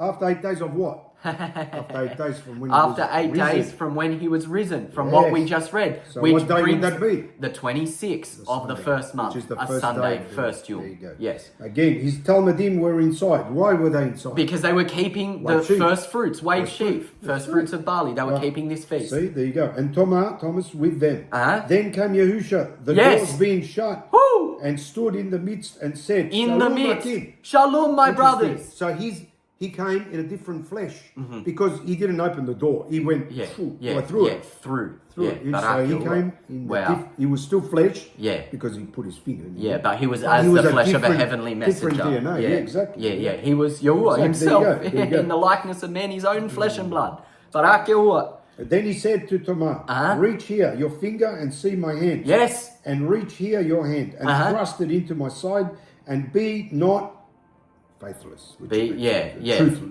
untruthful, Yeah. unbelieving, Untrustful. but believing. Yes. And Thomas answered and said to him, "My master Yah and my Lord." Oh, he believed. He believed, touched him and he believed. Yahushua said to him, Yes. "Thomas, because you have seen me, You you have- have believed." yes, but- Barakah are they that have not seen and yet have believed. Ooh, favored are There they you that have go. not seen and yet have believed. That is indeed us. Us as well. And many other signs truly did Yahushua in the presence of his Talmudim. Oh, That's what he did. yeah. Which are not written in this Uh-huh. scroll. Yes. But these are written that you might believe Oh, that yeah. Yahushua is the Mashiach, the Yes, son of he is. Yahuwah, and Yep. that by believing you might have Kayim through his Yeah. name. Barak Yahuwah. That's where we get the term doubting Thomas. Yes, indeed. I was That waiting one- for one of us there's to one throw that that in say there. that in, 100%. Barak Yahuwah, amazing. So we are given all those accounts that we have Amunah in the redemption our Messiah Yahusha has brought us. All right, Barak Yahuwah.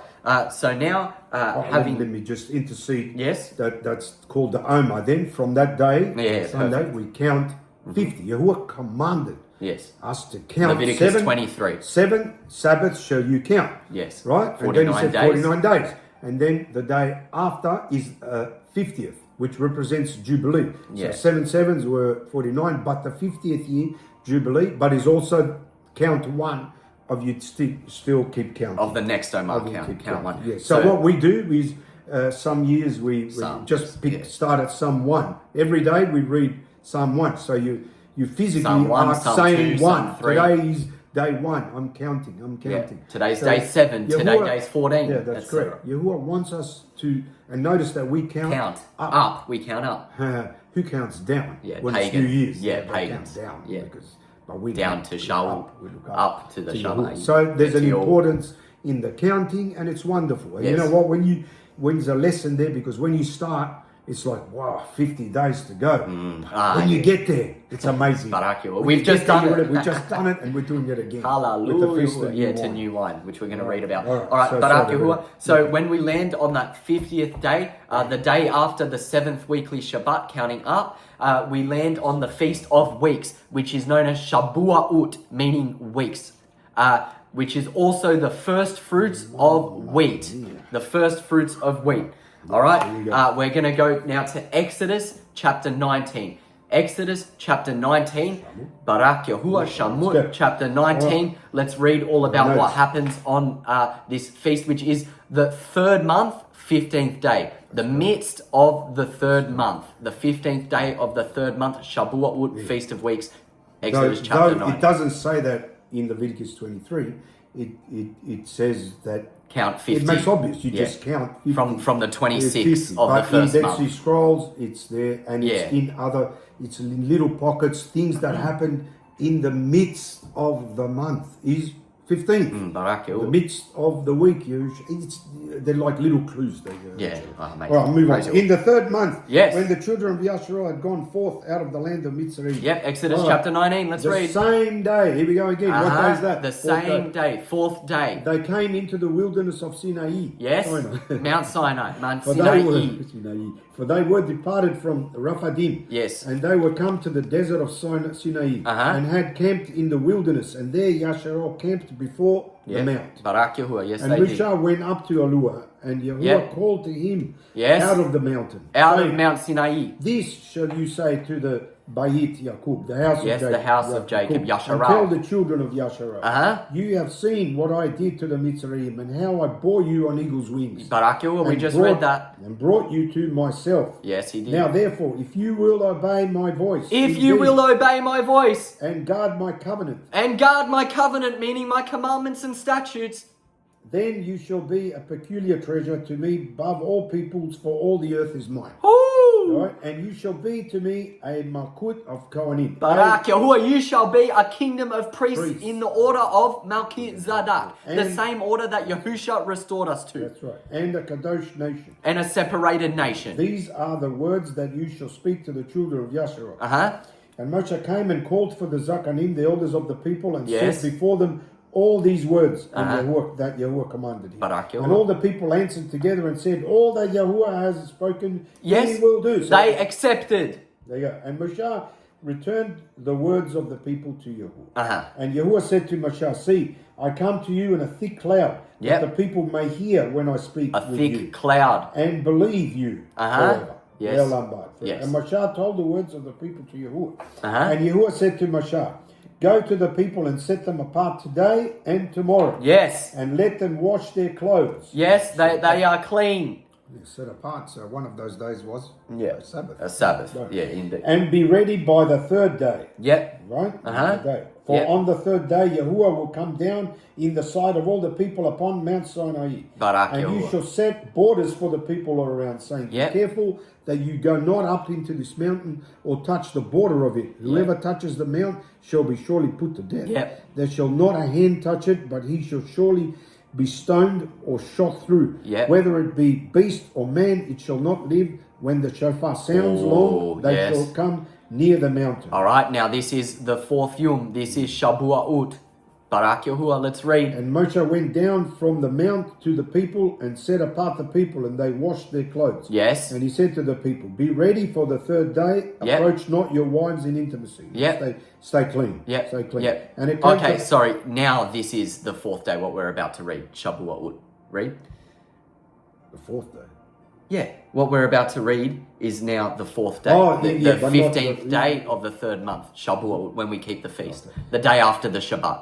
Read. Yes. And it came to pass on the third Yom in Yep. the morning that Yep. there was thunder and lightning and a thick cloud. Thunder, upon the mount. lightning, a thick cloud. Shabua'ut, that is Yahuwah's presence.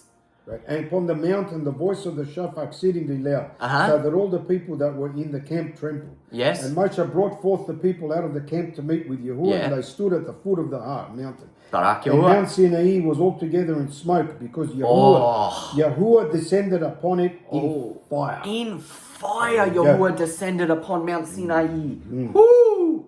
Yes. And the smoke of it ascended as the smoke of a furnace, and the whole mount shook greatly. Oh. And when the voice of the shofar sounded long, Yes. it became louder and louder. Moshe spoke, and Yahuwah answered him by voice. Barak Yahuwah. And Yahuwah came down upon Mount Sinai. Who? Yahuwah. On the top of the mount. And Yes. Yahuwah called Moshe up to the top of the mount. Yeah. And Moshe went up. Uh-huh. And Yahuwah said to Moshe, go down and warn the people. Yes. Lest they break through to Yahuwah to see, and many of them perish. Yes. They couldn't. And let the Kohanim also who come near Yep. to Yahuwah set themselves apart, Yes. lest Yahuwah break forth upon them. Yep, They had the to be priest clean. must be clean. I think there were 70. Yeah, 70 70 elders elders. that went up. Yeah. And Moshe said to Yahuwah, the people cannot come up to Mount Sinai, Yep. for you warned us, saying, set borders around the mountain and set it apart. And Yahuwah said to him, away, get down, and you shall come up, you and Aaron with you, but let not the Kohanim and the people break through to come up to Yahuwah. That was later. Yahuwah. Lest he break forth upon them. Wow. So Moshe went down to the people and spoke to them. Yep. Moshe, if you count, I think he's 10 times he went up and down. The mountain, yeah. There's actually yeah. 10 times. Amazing. All right, Barak so Yahuwah. 21 to 20. All right, Shabua'ut, feast of first fruits of wheat. All right, feast of weeks. What happened on Shabua'ut? The commandments, the statutes were indeed given to Yasharal. The statutes of an everlasting covenant. The commandments and statutes of an everlasting covenant. The commandments and statutes that we now keep, being in covenant with Yahuwah, having circumcised hearts, having his consuming fire come upon us, being redeemed by the redemptive blood of Yahusha, as we just read on 4th Yom, first day of unleavened bread. So what he did on Mount Sinai is he proposed. He proposed to the people, to Yasharal. They accepted They it. accepted. They said, all that you say we will do. Perfect. So these are what The vows. that's what was written on the tablets, right? Yeah, All right, yeah. So I'll move on. I'll read All right, Exodus Exodus 20, chapter which 20. is what he said to them, where there's laws. And the word Verses of 1 Yahuwah, through to 20. yeah. And the word of Yahuwah spoke all these words, saying, I am Yahuwah your Lua, who has brought you out of the land of Mitzrayim, Yes. out of the bayit of bondage. Yes. That's the first thing. Yes. Notice that, all right? You shall have no other mighty ones before my face. Barak All right. Yahuwah. You shall not make to you any graven image or any Yeah. likeness of anything that is in the Shamayim above, or that is in the Arats beneath, Yeah. or that is in the waters under the earth. Yeah. Right? You shall not bow down yourself to them, nor serve them. Yeah. For I, Yahuwah your Lua, am a zealous Alua. Yes, he is. Not jealous, but zealous. Yep. All right. Visiting the iniquity of the fathers upon the children to the third and fourth generation generation of those that hate me. I love that. And showing rakamim to thousands of them Yes. that love me. Showing and mercy to thousands that love him. and guard my commandments. And guard his Oh, commandments. aren't they done His away with? commandments. Aren't they done away with? All right. All right, Next commandment, one. You yeah. shall not bring the name of Yahuwah your Lord to vain Commandment emptiness. 3. Vain emptiness. For Yahuwah will not hold him guiltless, Yes. nor clean the one that brings his name to vain emptiness. By not guarding his commandments. All right. Yep. Remember the Yom HaShabbats, the Remember the Sabbath days. to shall Commandment guard 4. them as Kadush. Yep, That's keep the them proper set translation. apart. That's the proper Not just the translation. Sabbath day. No, It's the Sabbath days. Interesting. That's yes. Sabbath days. 6 days shall you Yes. labor and do your work, but the seventh day is the Shabbat of Yahuwah. Yes. Your Yahuwah. In it you shall do No work. any work. You, nor your son, nor your daughter, nor your male servant, nor your female servant, nor your cattle, nor your girl, nor a convert that is within your gates. Wow. For in 6 days Yahuwah made the heavens and the earth, Yeah. the sea, and all that is in them, and rested on the seventh day. Yes, he did. Therefore, Yahuwah barakah the Sabbath He day favoured it and set it apart. and Kadosh. set it apart. Made it Kadosh. Kadush. Perfect. That's the longest one. Barak Yahuwah. Commandment 4. Right, on the 4th day. Interesting. Yeah, interesting. Honor your father and your mother, that your days may be long upon the land that Yahuwah your Lord gives. Commandment 5. Honor your father and your mother. Right. You shall not murder. Yep. All right. Next one. You shall not commit adultery. Uh-huh. There you go. Next one. You shall not steal. Uh-huh. You shall not bear false witness against your neighbor. Uh-huh. Okay, the last one. You shall not covet your neighbor's bayit house. You shall not covet your neighbor's woman, or his male servant, or his female servant, or his ox, or his donkey, or anything that is your neighbor's. There you go. 10 commandments. But there were more. But there were more. There were in the the back of it. statutes that we read in Leviticus 11, etc., written in the back of those tablets that are part of the Melchizedek priesthood, the priesthood that we walk in as a kingdom of priests. All right. And all the people saw the thundering, Yes. and the lightning, Yes. and the noise of the shofar, Yeah, and Shabua'ut, and yeah. the mountain smoking. Yes. And when the people saw it, they moved back and stood at a distance. Ooh. And they said to Moshe, What did they say? You speak with us and we will listen. We will listen, But let not Yahuwah speak with us, lest we die. lest we Scared. die. And Wow. Moshe said to the people, Fear not, for Yahuwah has come to test you. He has come to test you. And that his fear may be before your faces, Yes. that you transgress not. Barak Yahuwah. Shut that one. What are these commandments? What are these statutes? What are we remembering on the feast of Shabua'ut, the feast of weeks? We are remembering that Yahuwah has come to test us. How does he test us? Do we keep his commandments, statutes, and judgments? Are we obedient and in covenant with him? That's it, exactly. All right. Barak There's how do we keep that day? Yes, All right, so, yes. Yeah. That day, again, it's, is it not, it's commanded that on Shabua'ut we have to make 2 loaves. Yes. 2 loaves and present them to Yeah. Yahuwah. Read The it, 2 loaves, Leviticus 23. the 2 loaves representing the 2 Houses. Yahudah and Ephraim. His Right? covenant And they keeping are- people and the And nations. Yahuwah's commanded that, say, put leaven in them. Yep. Put the leaven in them. So Meaning 2 things. could mean 2 things. Could be that, we are still have leaven in us, but it also could mean that that's the leaven. Part of our journey is that the leaven of the that Shamayim we now have to enters have the us. leaven of the Shamayim, the leaven of the heavens. upon us. Yeah. But that's what we are to The do. leaven of So that day again, just as like a Sabbath day, Yeah. we gather, we all Yeah. thumping, put the menorah there. On one accord. It's We a bring beautiful extra day. special It's actually offerings. an extra special day. Lots Yeah. of offerings to Yahuwah, offerings made by fire, Yeah. praising Him, Yeah. and remembering where we were. Yeah. And it is a renewal of Yeah, a covenant. those That's vows, what they did. those vows. The Yahuwah proposed to the people, so it's a covenant. Yeah, It was a those are now covenant. in our heart. Covenant, but We've we'll been get on to later that circumcised. Yeah. they broke that covenant, obviously. All right, yeah. But we'll get to that. Oof, yes, they did. All right. Barak Yahuwah Brit Hadashah. Acts chapter 2. Acts chapter 2, verses 1 through to 17.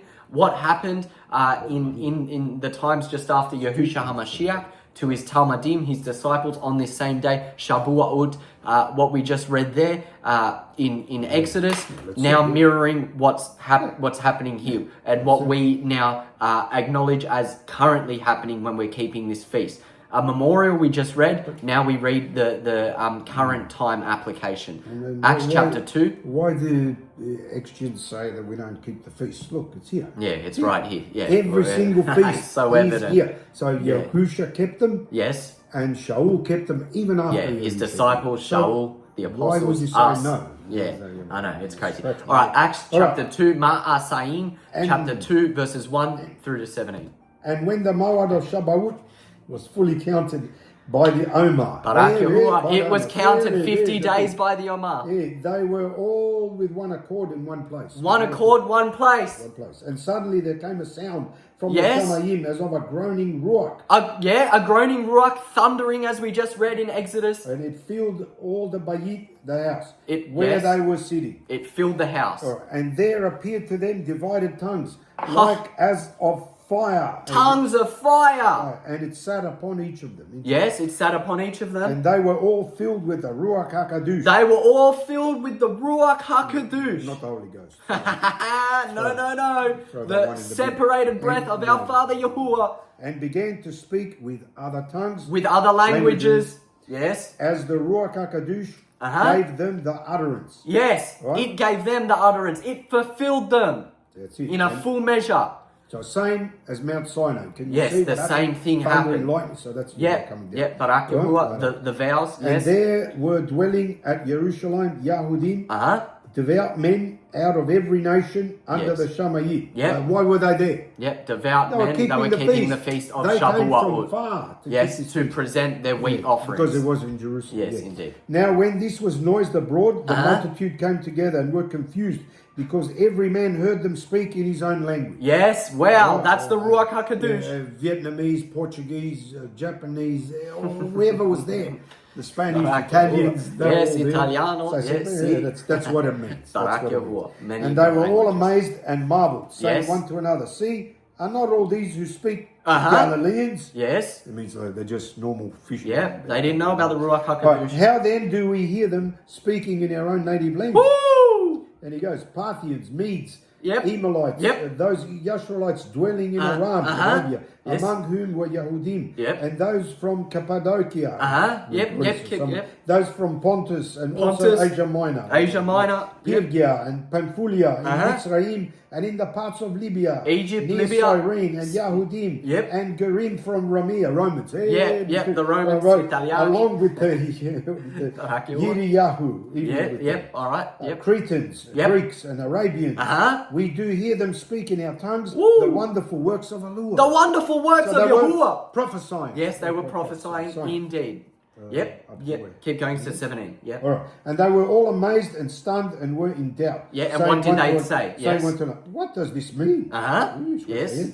Others mocking said, Yes. notice this, these men are full of new Wine. These men Wine. are full of new wine because they had begun the Omer count on that very day to the feast of new wine. New wine. Not just wine. Yes. It says new wine New because wine. they knew when you finish that 50-day count, To we are Shabua'ut. doing that now. Yeah. We are keeping new wine. Yes. So what you do as soon as you finish the day, Counting you up start, to new wine. You drink, but you don't drink it continuously as to be drunk. Yeah, but yeah. That's We what like they- to drink so a they glass knew- of wine a day. At They least. knew that was the next feast. Yes. Perfect. Yeah, exactly. So they See, thought they were drunk with all that these new little- harvested wine. all these little hints. Yeah, know, all these all little right? hints. But Kepha, standing up with the 11, lifted up his voice and said to them, you men of Yehuda and all you that are staying at Jerusalem, be this known to you and listen to my words. For these men are not drunk, Yes. as you suppose, Uh-huh. seeing it is but 9 o'clock in the morning. the 9 third o'clock hour. in the morning. The third hour is when the Ruach entered them, is when they were doing offering all together in one accord. Hallelujah. All right. But this is that which was spoken by the Nabi Yoel. Joel. The prophet Joel. What did the prophet Joel say? That the fire would come upon them and they would speak in languages. Yes. Barak Yahuwah. And it shall come to pass in the Yamim Akorim, which Yes, means the last days. Those days, said Yahuwah, listen to this, I will pour out from my Ruach upon all flesh, and your sons and your daughters shall prophesy, and your young men shall see visions, and your old men shall dream dreams. Barak That's Yahuwah. the Brit Hadashah. That is the new, the everlasting But that's not the covenant. beginning of the CHURCH. No, it's with all not. the extras. No, It's the beginning of our Malkut, our kingdom of priests. Priests of Yahuwah. So that's exactly what we celebrate on Shabua'ut. The Ruach HaKadosh coming upon us in full measure, that we may prophesy, that we may work marvelous works. Then yes, and there will be a third. Everything is in 3 layers. Yeah, If you interesting. notice. So there was Mount Sinai, the fire came down. Yeah. Then there was Acts 2. Acts 2, Yeah. the fire came down. On the one more Tamanim. coming. Yes. The third one coming. The latter When rain. The 144,000 will receive the power of that Yes, Lord. the full and measure. Yahuwah will send them back down. The seal. And do the same thing. Yeah, he will That's- get us to that's go out 2 by how I 2 see it. and do our marvelous That's how I works. see it. Well, his Barak marvelous Yahuwah. works, Barak rather. Barak Yahuwah. that was- Hallelujah. Yahuwah. All right, Barak Yahuwah. Let's now get into something that, it may be YouTube's first. No, it's not. It's spoken about in a few other channels, and a few other people, fellow brothers and sisters have gotten onto this. But yeah, actually, did you want to give a quick intro on this Feast of Ingatherings? Yeah, all right. Well, these are because called- it is you who came. These are called the Feast of Weeks. Yes. So from here to Shabua'ut here, being the Feast of first Weeks. one. Yes, wave sheaf actually. Yeah. Wave sheaf. Wave sheaf starting starts at it. wave sheaf. Starting it. Yeah. You count 50. Shabua'ut. You bring in. They Wheat. brought in wheat. Yes. Right, and then that was the first fruit offering together. Right? Yes, and then they counted another 50 days. Then they brought in new wine. Yes. New wine. So that means the old wine was discarded. Yeah. And they went and gathered, and the Kohanim, Yeah. Barak, the first yeah. fruit. Everyone brought their bit of wine. Yeah. That's it. That's that feast. Yeah, Right? and this is Okay. that's the third day of the 5th month. Again, counting 50. always land on the Yeah. first day, which is a Sunday. Yeah. In it. Yeah. Always land Yom on that Rishon. day. Yeah. Because you count 7 sevens. Yeah. It's just perfect. Yeah. Perfect And order. then 50 from so new all you wine. do is count. Yeah. 50 from new wine, you get. And then go from new wine, we get another 50 days, which Yeah. is a feast of oil. Yeah, and new, wood. new oil and wood offering. Yes. The wood offering was what they did is The they tribes. brought two Two tribes brought every day wood to the temple once a year. Yes. They had to have enough keep the wood, fire burning. wood to, I'll explain when we get to it what the meaning of that is. Yeah. So that was it. 50, 50, 50. So All right, sorry, we just had someone knock on the door, mistake this house for another house. Barak Yahuwah. So yes, so then when we count the next 50 days, we get the Feast of New Oil and Wood, and the Feast of New Oil being the 22nd day of the 6th month, which again is a first Yom, a Sunday. Barak Yahuwah. Amazing. So we're going to start the Feast of Ingatherings, what we know as new wine and oil and wood. Barak Yahuwah, Exodus, Shabua'ut, chapter 34, verses 22 to 23. it's a short one. All right. Barak Yahuwah. All right. Let's go. Barak. And you shall observe Shabua'ut, which is Yep, the Feast of Weeks. Weeks, which is Shabua'ut, which they call Pentecost, but we don't No, use that, no. all right? But Yep, first. of the Bakurim, Yes, which is the first fruits of wheat. of the wheat harvest. Indeed. Wheat harvest. There we go. And the feast of the ingathering. Yes, In the middle of the year. in the Bang. middle of the year. All right, where does this come from? Barak Yahuwah, Barak Yahuwah. Not in KJV. No, this is not in the KJV. It's not in this, any of the This is Masoretic in texts. the LXX Right. Septuagint. That's correct. Barak Yahuwah. Show So them this what is- we read. We got to give Yeah. credit to the yeah, RSTNE for Barak restoring Yahuwah, that. restoring this wonderful and verse. Restoring this. The wonderful- Feast of Ingatherings. that's what it is. Barak Yahuwah. This Yeah. is something that Yahuwah has restored us. Yeah. Yeah, Because the there was- ancient path. we've yes. always kept a gap Yeah. from Shabua'ut to trumpets. It There's a doesn't gap. make sense. Doesn't Why is make there sense. such a big gap? So once you fill these in, Oh, and, yeah. and these are confirmed Oh. in Dead Sea Scrolls. Yes, which we're also going to They read. kept Barak it. Yahuwah is So- even giving us that, revealed Alright, that to us. yeah. Yep, so Alright. in the middle of the year, we just saw that new wine is in the 5th month. We just saw that new oil after that, and wood is in the 6th month, the middle of the year. Perfect. Barak Yahuwah. All right, there we go. And the the feast of Yep. the last ingathering is Yes, Sukkot. is Sukkot, because that's when tabernacles. Everything is gathered. Yeah, in. And that everything's been represents gathered. when Yahushua returns, all will be gathered. Yeah, we Oh, will yeah, the all big be one. gathered. That's the All big 12 tribes of Yasharal Right. ready for the marriage Sukkot, supper. at the turn of the year, which is at Takufa. Yeah. At Takufa. Right. But Yeah. it's a turn of the year means Turn of the year. the end of the 7th month. Yeah, exactly. The turn feast of the period, feast. not the the- feast. not the year, sorry. Yeah, the year of gatherings. So All right, three- Barak oh, Yahuwah. no, listen. Three Yeah. times in the year shall all your male children appear before Yahuwah, the allure of Yahshua. 3 times. When are these 3 times? Shabua'ut. Shabua'ut, Feast wine, of wheat. your First wine fruits of wheat. and oil. First fruits of wine. and First oil. fruits of oil and wood. Because they are in the middle of the year. Yes. So most people think the 3 times are unleavened bread. Shabua'ut, Yeah. and Sukkot. Yeah, No. because it says it in No, Deuteronomy, just but in that. different And it contexts. says that the male had to go to these feasts because Yes. the men Yeah. brought the first. Not They the did the women. The labouring. women couldn't No. go as well. So that's what it is. Yes, but that's all exactly the other what it says feasts, that. women Everyone and children kept. had to Yeah, go. yeah, It's exactly. clear now. It's Yeah, clear now. Barak Yahuwah, Barak beautifully Yahuwah, clear. Barak All right, next precept. Give us another precept, Elder One. Barak Yahuwah, Barak Yahuwah. We should be looking for precept 11. Precept 11. Bro. Precept 11. Yeah, This is right. the Dead Sea Scrolls. Portions. These portions, these excerpts are found online. All right, let's go. Barak All Yahuwah. right. Barak This is Yahuwah. from the Temple Scroll, column 9, lines 11 to 11. Look, I'm just not going to... Well, Let's I'll read. tell you. Yeah, what's yeah, from, all right? yeah. All right, Barak It Yahuwah. says, you shall count beginning from the day when you bring the new grain offering to Yahuwah, Yep, Shabua'ut. the bread of the first fruits, 7 weeks, 7 weeks from then. 7 full weeks until the day after the 7th Sabbath. There you go, clear. Yeah, there we go. You are to count 50 days. Yep. Then bring new wine New wine as a drink offering. as a drink offering. For him from all the tribes of Yasha. That's a measure. Barak Yahuwah. Yeah. Right? 1/3. What's that? 1/3 of a hin from each tribe. Barak Yahuwah. That's in Temple Scroll. Yes, it There is. you go. I will show you. It's in Temple. Barak Yahuwah. All right. Amazing. All right. Yep. All right. Number 2. Let's keep reading. 2 is the Feast of Ingatherings. Right. Temple Scroll, column 21, lines 8 to 10. So we're not joking. You can check it out. No, you can read So this the yourself. children of Yasharel are to rejoice before Yahuwah. Yes. This being an eternal statute. An eternal statute are these feasts. Generation after generation.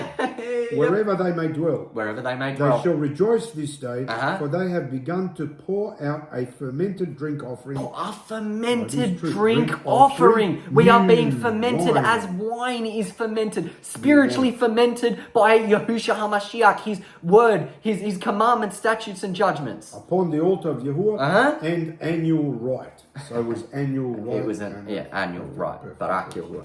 All right. Perfect. There you go. Yep. Continue. All right. This Third is one. Temple Third Scroll. one is Temple Scroll, column 21, lines 12 to 6. Uh-huh. You shall count from that day 7 weeks. Yes. 7 times 7 days. 49 days. Yep. 7 complete weeks. Yes. Until the day after the 7th Shabbat. Yep. No New moon, oil. no moons here. No So moons. how do you figure out the Counting. feast day? Counting. Go Yeah. back to our last video. You will Counting, see it is just counting. It's not hard.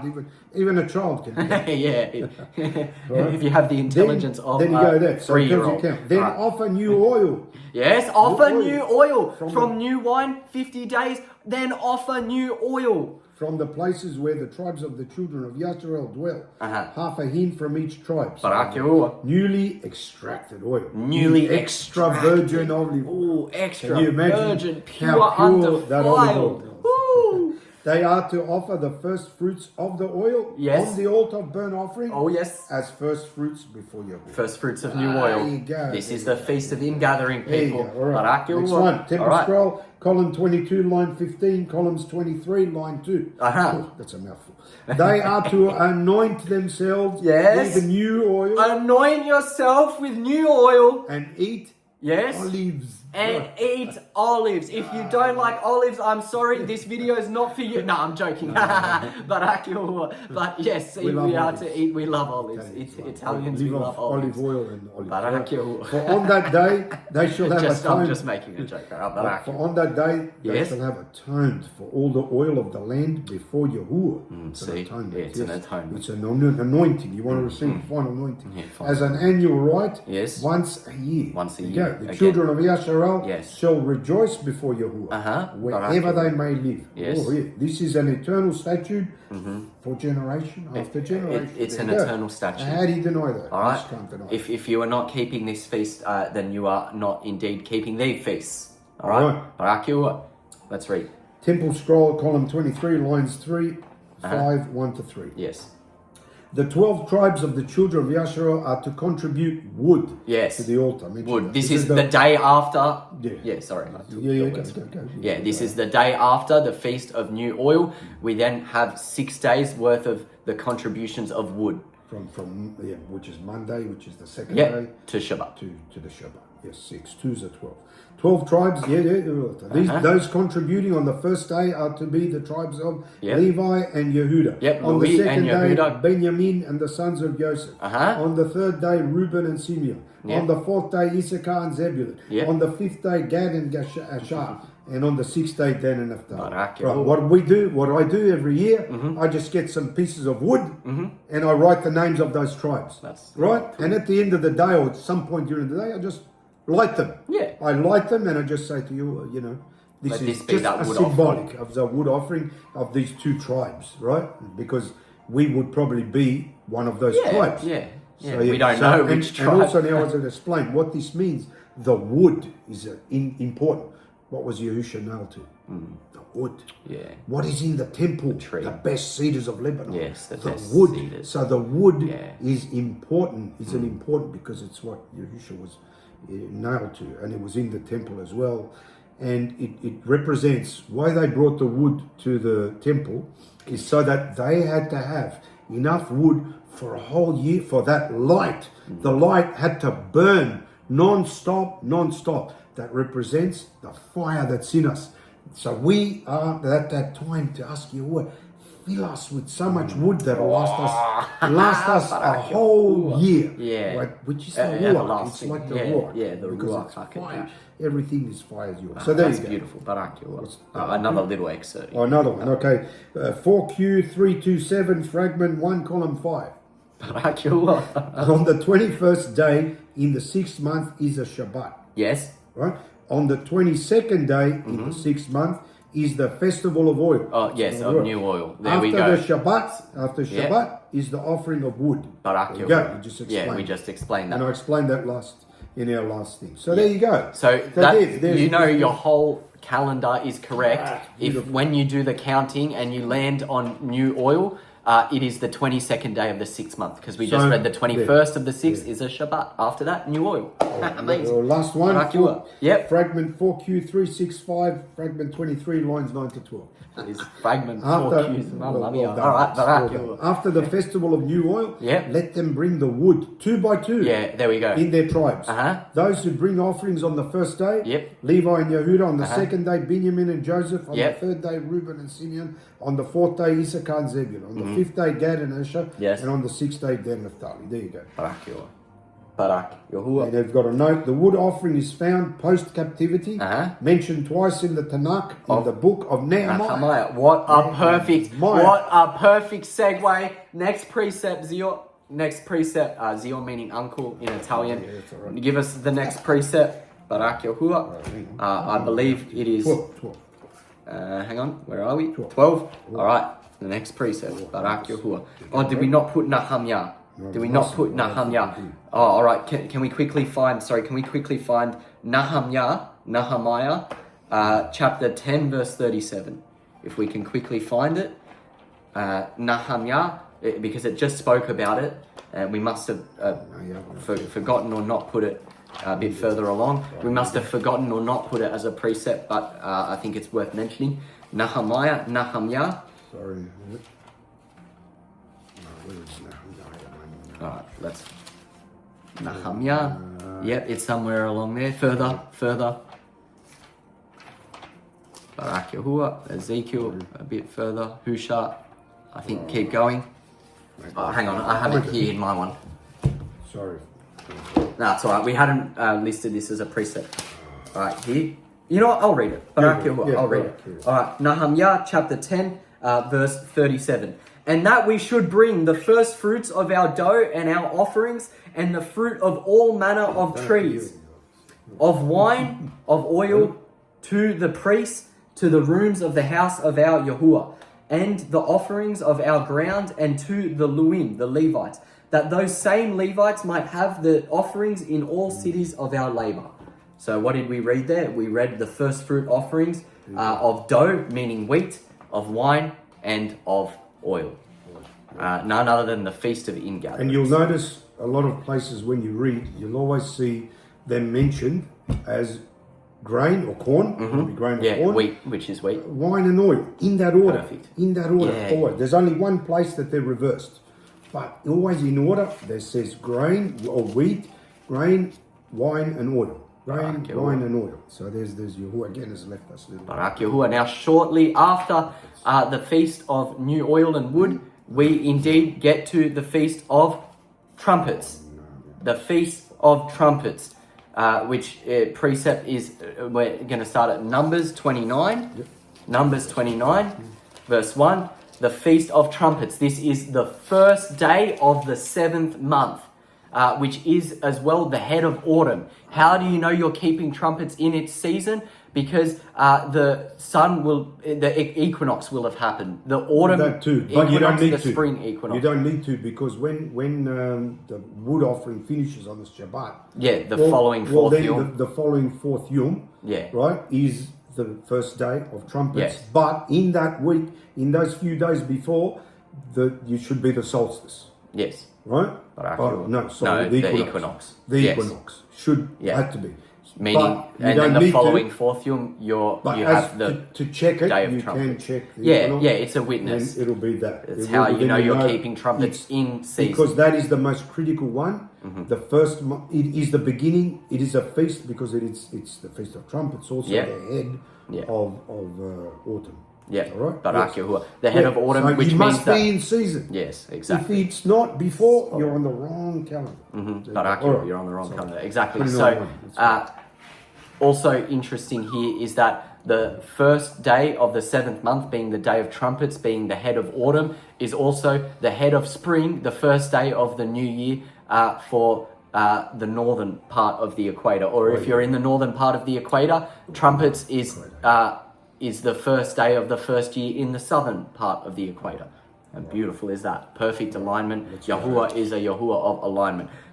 Numbers chapter 29 verse 1, Feast of Trumpets. It's a long one. Yom Tarumah. And in the 7th month, on the first day of the month, you shall have a Mikra Kadash, which is a separated gathering, a high Sabbath. You shall do no laborious work. It is a day of blowing the trumpets for you. Barak YAHUAH. All right. So there's not when it comes to trumpets, there's not much said of how we should keep it, what to do, but it is a day of. It really means it's a day of shouting. It's a day of shouting, not literally shouting. No, it brings a symbolization of what the trumpets represent. It's a warning. It's a day of warning of what is coming. These are now what we call the fall feasts, but we just call them autumn feasts, etc. Feasts, yes. So these are the ones that are yet to be fulfilled. Yes, yet to be fulfilled. Yahusha fulfilled the first ones, partly fulfilled. It was still, but these are the ones where Yahusha's returning. These are the trumpets. Is a warning. Get ready. Shofars are amazing. They've been used for many things. Trumpets. So that's what it is. Again, just a set apart day. Keep it as a Shabbat. Blow your shofars. Celebrate. Read about what the day is, like means. There's a lot of studies, and just enjoy the day, and be ready to tell people the Basora. Yes, exactly. Shout that out. Be ready to shout out his the name, news. even his name. YAHUAH. We all scream it out. I have my grandchildren, and we scream out. Barak YAHUAH. We'll do that. Indeed, Barak YAHUAH. All right, the trumpets. What do they represent? What does the sounding indeed represent? Matat Yahu. Matat Yahu. Our next precept, Matat Yahu. Chapter, I believe, 24. Yes, chapter 24, verse 31. Matat Yahu 24, verse 31. The sound of a shofar is what we long to hear. He shall send his heavenly malakim with a great sound of a shofar. With a great sound of a trumpet. And they shall gather together his elect from the four winds. Wow. From one end of the Shamayim to the other. Wow. So what do we know? Gatherings. Something about gatherings. It doesn't say when, but it says the four winds. When the sound of the shofar comes, the elect will be gathered. The elect will be gathered. We know that the the tribe of Yasharal, being 12 tribes, were broken up into three groups in four corners. So from four corners will his elect be gathered at the blowing of a shofar. Barak YAHUAH. All right, 1 Thessalonians chapter 4, verses 13 to 17. Let's read. Let's go. Barak YAHUAH. But if you But I would not have you to be ignorant, Israelite brothers. Shaul says. Concerning those who are dead, that you sorrow not, Yeah. even as unbelievers who have no tikvah, no hope. No hope. For if we believe that Yahusha died and rose again, Yes. even them also who have died believing in Yahusha, will Yahuwah bring with him. Barak, Yahuwah. Yes. Who's going to bring him? Yes, Yahuwah Yahuwah. will bring those with Is him, it having the Yahusha or hope. is it Yahuwah? Yes, Yahuwah is Yahusha. Yahusha. Yahusha is Yahuwah. For this we say to you by the word of Yahuwah, Yes. that we who are alive Yes. and remain until the coming of the Master And remain until the coming of Yahushua HaMashiach. shall not be resurrected before those who are already dead Wow. in the Amunah, in the faith. Barak, Yahuwah. Those having died in Amunah shall be resurrected, so then shall we be brought to the newness of life. For the Master himself shall descend from the Shamayim. Yahuwah, Yahushua HaMashiach. Yeah, with a shout, Yes. with the voice of the chief heavenly malak, Whoo. and with his shofar. Yes, with his shofar. And with the tikvah, the hope. tikvah, yes, of Yahuwah. Yes, the hope of Yahuwah. And the dead in Mashiach shall rise first. Ha. First. There you go. Resurrection. First. Oh, Then Barak, we who are alive and remain Yes. at his return shall be caught up together with them Yep. onto the clouds Into to the meet the Master in the air. Wow. And so shall we ever be with the Master. Oh, Does that happen? everlasting life. No, happen, yeah. we're waiting So for that is to our be tikvah. fulfilled. That is what we wait for. That is our Praise hope. Yahuwah. Yeah, Praise Barak Yahuwah. Yahuwah. The shofar sounds that's hope. what's coming. The coming of Yahusha, the gathering of his elect. Barak Yahuwah, Barak Yahuwah, and Barak Yahuwah. Barak Yahuwah. All right. Now the Day of Atonement. 10 days after. Yes. 10 days after, which we know to start on the night of the 9th and go through the day of the 10th of the 7th month. Yeah, these 10 days are also called the 10 days of awe, because what you do is we go through each commandment Yes. and reflect, because you are preparing for Day of Atonement. Yes. Day of Atonement is the day where you bring all your crimes. Yeah. Ask You Yahuwah to lay your atone. hands. It's atonements for all your crimes. Yeah. So Yeah, beforehand, prepare, seek yourself and, Yeah. and ask Yahuwah for repentance. Yeah, And, yeah. All right, And we're going to let's read go. as Barnabas says that we may loosen those bands of unrighteousness. all Leviticus. All right. Yah and Yah called Leviticus chapter it's a long one. 16, all All about right. the Day of Atonement. Barak Yahuwah, let's read. All right. And Yahuwah spoke to Moshe after the death of the two sons of Aaron, when they drew near before Yahuwah and died. And Yahuwah said to Moshe, speak to Aaron your brother, that he come not at all times into the most kadosh place, which is within the veil before the Rakamim seat, Yes. which is upon the ark. Yeah, the house And he of the die sanctuary. not, for I will appear in the cloud upon the Rakamim seat, the Mercy seat. This is how Aaron shall come into the kadosh place. Yes. With a young bull for a crime offering. Yes. And a ram for a burnt offering. Listen, He crime shall put- offering, burnt offering. He shall put on the kadosh linen coat. He shall Yes. put on, and he shall have the linen breeches upon his flesh, and shall be dressed with a linen girdle, and with the linen turban shall he be attired.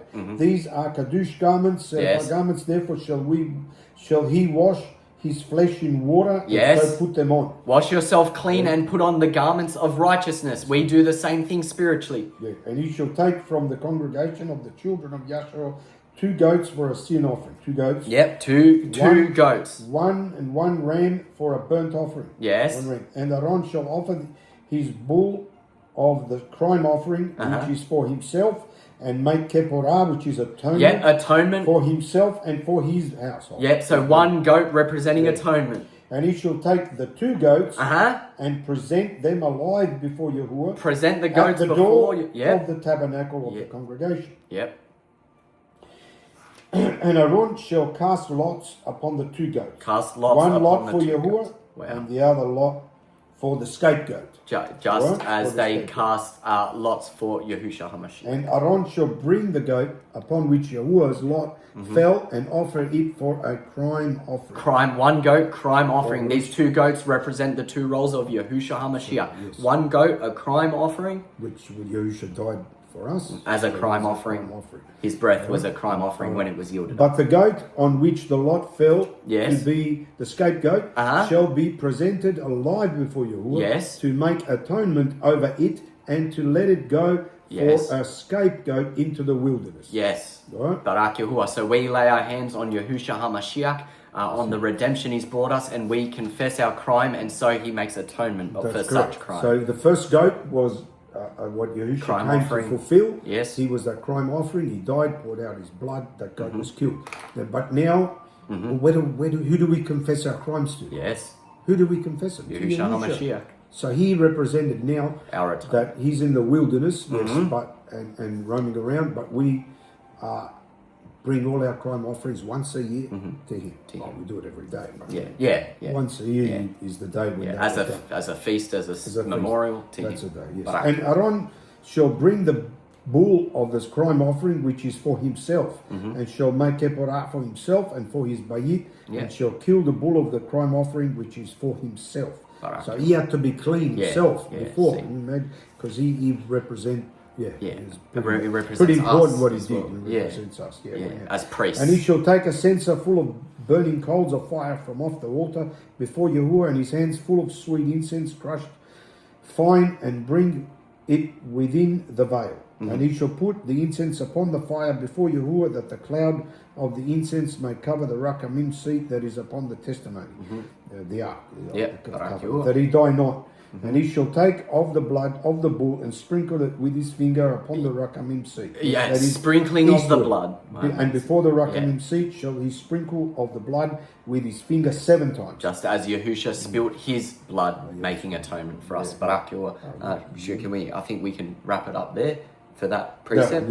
I think we can wrap it up there for that precept. Perfect. Yeah, Barak That's the Yahuwah. point. Yeah. Yes, so that is what the Day of Atonement represents. Yahushua HaMashiach, the perfect crime offering and our continual atonement. Barak Yahuwah. We're now, for some further clarity, going to go to Barnabas. We're going to go to Barnabas, chapter 3, I believe. We're going to read Barnabas, chapter 3 in its entirety, the Epistle of Barnabas, found in the RST&E and on the RST&E website. Now, indeed, did you want to explain here? All right, yes, this is a tricky one. Also. Something that was revealed many years ago. Me and my daughter, I wanted to keep this, feast. And all we knew was that you fast. You're meant to fast on this day and humble yourself in fast. And not even, we went to a point where we ate nothing, drank nothing, put on sackcloth and ashes on our head. And then just because something, if you keep then reading one year, then I started, what am I doing? Is this right? Is this right? I cried out to Yahuwah, and he led me to someone that showed me that no, it was called to fast or not to fast. We actually put it in the description box. It was remnant to fast or not to fast. Perfect. So basically, there are 2 words. There's a fasting for fast, which means to humble yourself, humble your being. And there's a physical fast, which is food. Zoom. One word is zoom, and one word is ana. Ana is to bow down and humble your being. Spiritually fast from unrighteousness. I know there's many places which are fasting, so this is a tricky one. But I think it is listed as one of the feasts. So what is a feast? What do you do on a feast? We celebrate, we eat. We celebrate. So we still celebrate because Yahushua, that's why Yahushua. Here's a go. This is why Yahuwah said, keep it from the evening of the 9th to the evening of the 10th. Yes. Right? Doesn't mean that we keep all the feasts evening to evening. No, just that one. Why? Because I think, what do you do? The evening is darkness. It's to remind us that we were in darkness. Right? And also, that's when you humble yourself. Yes. In the Lila, you start to think Yahuwah and start meditating. Confess your crimes, lay your hands on those The goats. next day, continue, but at lunch, you celebrate. Yes. Because what are we celebrating? Yes, the redemption. What did he do? His blood redeemed us. Yes. So should we not celebrate that? Barak Yahuwah, yes, we should. 100%. So there you go. So, but anyway, I urge you to watch that study. And this is a very controversial one, and it's hard to get out of your system because it's been just a tradition of men. And I just say, put it to Yahuwah and ask him to reveal it to you. But no, on that day we do that. I do humble myself. You can still humble yourself and still rejoice because Yahushua set us free. 100%. Barak Yahuwah. Yep, so keep reading Leviticus 16, you read Leviticus 23, all the Day of Atonement commands, and you do see that they put on sackcloth, ashes, and weep, etc. But we know that we no longer do physically that. No, we no and longer... you will find nowhere in scriptures that Yahuwah tells his people commands to fast. us to fast. No, he doesn't. No. The Epistle of Barnabas, known as an apocrypha book, although it's just an epistle, just as the epistles of Paul. We all know Barnabas, who went out on missions with Paul. Now, the Epistle of Barnabas, an apocrypha book that they have hidden, which has now been revealed, is available in the RSTNE or on the RSTNE website. Or you can just look up Epistle of Barnabas and find it. But it's there on the website if you want to read it. Let's read just why the book has been hidden. Has it been hidden to cause controversy and not give us clarity around these topics? I think so. Barnabas chapter 3, Day of Atonement, what it means in its entirety. Barak. Let's read. Therefore he said again concerning these things unto them, why do you fast unto me? Yes. Said Yahuwah, so that your voice is heard today in its crying. This is not the fast that I have chosen. This is not the fast that I have chosen. This refers to Isaiah 58. Yes, it does. Which is another interesting one. But said Yahuwah, for a man to humiliate his being. Yes, humiliate his being. Yeah, nor if you bend your neck as a ring and put under you sackcloth and ashes. Not even then will you call it an acceptable fast. Not even then is it an acceptable fast. Us doing these physical things. What is acceptable? Let's read. That's it. But unto us he said, behold the fast which I have chosen. The fast which he has chosen? Said Yahuwah, not that a man should humiliate his being, but that he should loose every bond of unrighteousness. Loose every bond of unrighteousness. This is the fast he has chosen. This is what we do on the Day of Atonement. We spiritually loose every bond of unrighteousness. And unite the knots of the compacts of violence. Yes. Right? Set at liberty them that are bruised. Set at freedom them that are bruised. Cancel every agreement of unrighteousness. Yes. Break your lakam with the hungry. Break your bread with the hungry. Breaking bread, that doesn't sound like physical fasting to me. And if you see the naked, clothing. Yes, if you see the naked, clothing. Bring them that are homeless into your dwelling. Yes. And if you see a man that is lowly, despise him not. Despise him not. Turn not away from those of your family. Then shall your light break forth early, and your garments shall spring up quickly, and justice shall go before you, and the esteem, the beauty of Yahuwah shall surround you. Then shall you cry, and Yahuwah shall listen unto you. Yes, then shall you cry. Yet speaking, you shall say, see, I am here. If you put away from you the league, and the conspiracy, and the word of murmuring, and give your lakam to the hungry with all your heart, and have compassion upon the being that is lowly. Cry out. One more verse, the long-suffering Yahuwah, therefore having seen beforehand that the people whom he had prepared for his beloved would believe in simplicity, showed to us beforehand concerning all these things, that we should not come as strangers to their Torah. Barak YAHUAH. So what is he saying? Barak YAHUAH. I don't see anywhere about fasting. No, loosen the bonds of unrighteousness. Cry to Yahuwah and he will answer. There you go. That's what the Day of Atonement is about. Barak YAHUAH, Barak YAHUAH. All right, getting there. We are wrapping up this wonderful cycle of seven months worth of feasting with indeed the Feast of Sukkot, the Feast of Tabernacles, which begins on the 15th day of the 7th month, a fourth Yom, and ends on the 20th. Is it a fourth Yom? No. Day of Atonement. Tabernacles. We're going to Tabernacles. We're going to Tabernacles. Yes, Tabernacles, beginning on fourth Yom, the 15th day of the 7th month. The 15th day, 5 days after Day of Atonement, the 15th day of the 7th month, through to the 22nd day of the 15th month, the following fourth Yom after, which is known as the last great day. The 15th day marks a high Sabbath, the beginning of Tabernacles, and the 22nd day marks a high Sabbath, the ending of Tabernacles, the book end to that feast. end to the 7 months worth of feasts. Barak YAHUAH. You can read in detail a bit in Leviticus 23, Yes. where they list the feasts, what he commanded as well. But we'll just read what Jubilees says. Yes, Jubilees, chapter 16, verses 16 through to 31, Tabernacles. And we returned in the 7th month and found Sarah with child. This is the heavenly Malakim speaking, right? Yep. Before us. And we barakat him and we announced to him all the things which had been decreed concerning him. Barak YAHUAH. Abraham. Yep, that Abraham. he should not die until he should beget 6 sons more. Yes. And should see them before he died, but that in Yitzhak should his name and Zerah seed be called. That all the seeds of his sons should be goyim and be reckoned, which is strange. Yes, nations. And yes. reckoned with the goyim. Nations. Yes, reckoned with the nations. But from the sons of Yitzhak. From the sons of Isaac. One should become a Kadush seed. One, a Kadush seed, a separated seed. Jacob, Yasharal, all 12 tribes. Yes, and should not be reckoned among the goyim. Yes, right? shall be set apart. For he should become the portion of the Most High. This is Yahusha. Barak YAHUAH. That came from the seed. Yeah, Yahusha. And all his Zerah seed had fallen into the possession of Yahuwah, that it should be unto Yahuwah a people for his possession, above all nations. Yasharal, all 12 tribes. And that it should become a Makut kingdom and Kohanim. A kingdom of priests. And a Kadush nation. And a separated nation. And we went our way and we announced to Sarah all that we had told him.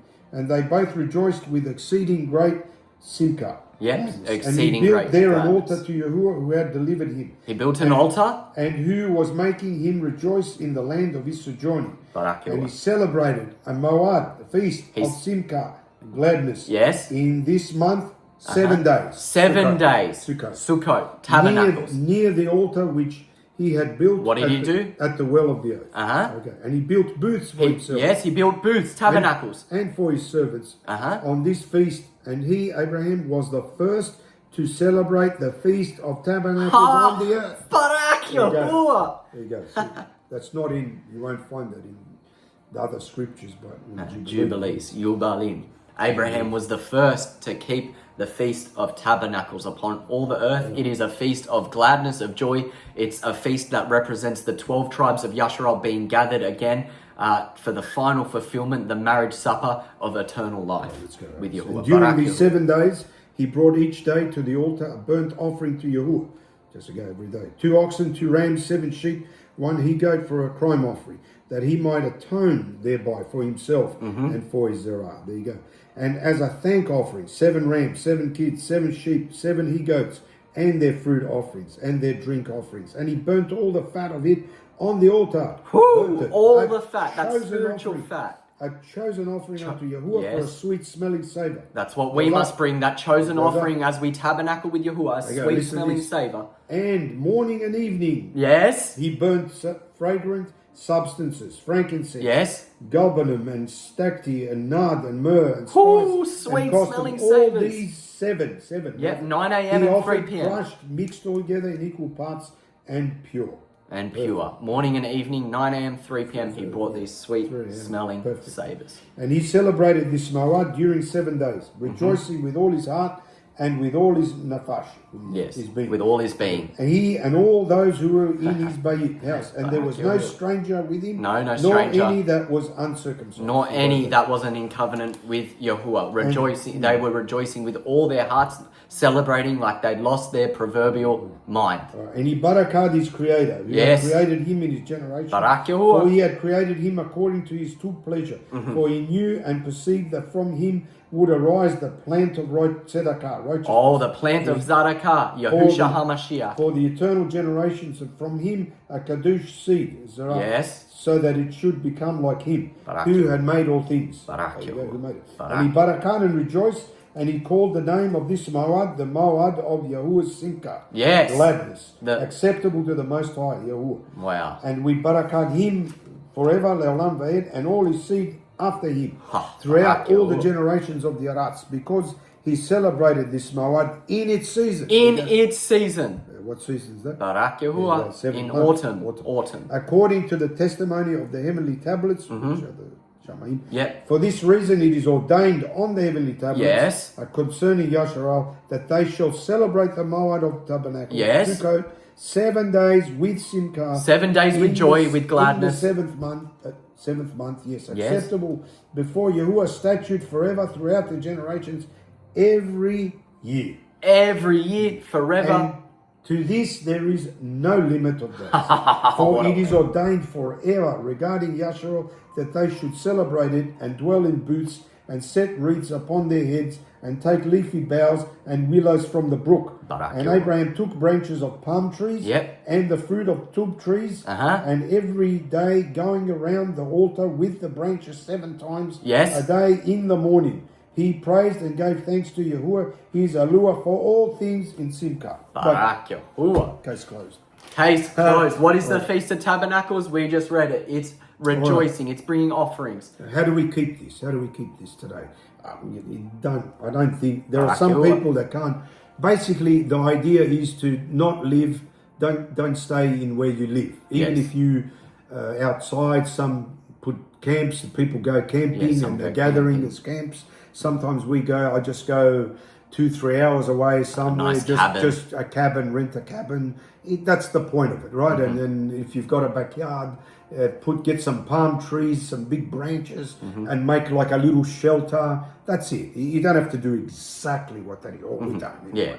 But there are spiritual representation. There are a few things there every day. Every day you bring offerings and you gather. It's nice if you are working. They're the days you put in it to have as your vacation. Of course, because they're Yahuwah's feast, and you go away with your family or gathering wherever you go. That's how you keep it. And you notice that this feast has the most offerings. Numbers. Unbelievable amount of offerings. Read in numbers. Why? Because it is the last feast. It is the feast of gathering, of harvest. You pour up your Yahuwah is going to gather all his people. A great multitude will be gathered on that day. That's what we are looking forward to. That is the feast of Sukkot. And it's a reminder that, actually we are living. We are in Sukkot because the Aratz is Sukkot. It is not our...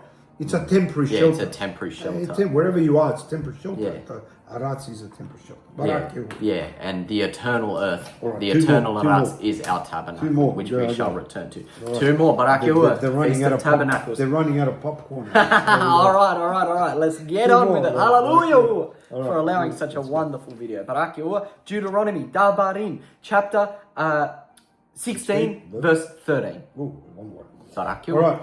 You shall sermon Hag Sukkot. You shall guard the Feast of Tabernacles. 7 days after you have gathered in your corn, your wine, and your wine. Your corn and your wine and your oil. Although perhaps it's not mentioned here. Your corn, your wine, your oil. You've gathered in. Now comes the Feast of Tabernacles. The final ingathering. Barak Yahuwah. All right. Now in that feast, there are 7-day feasts. Yep.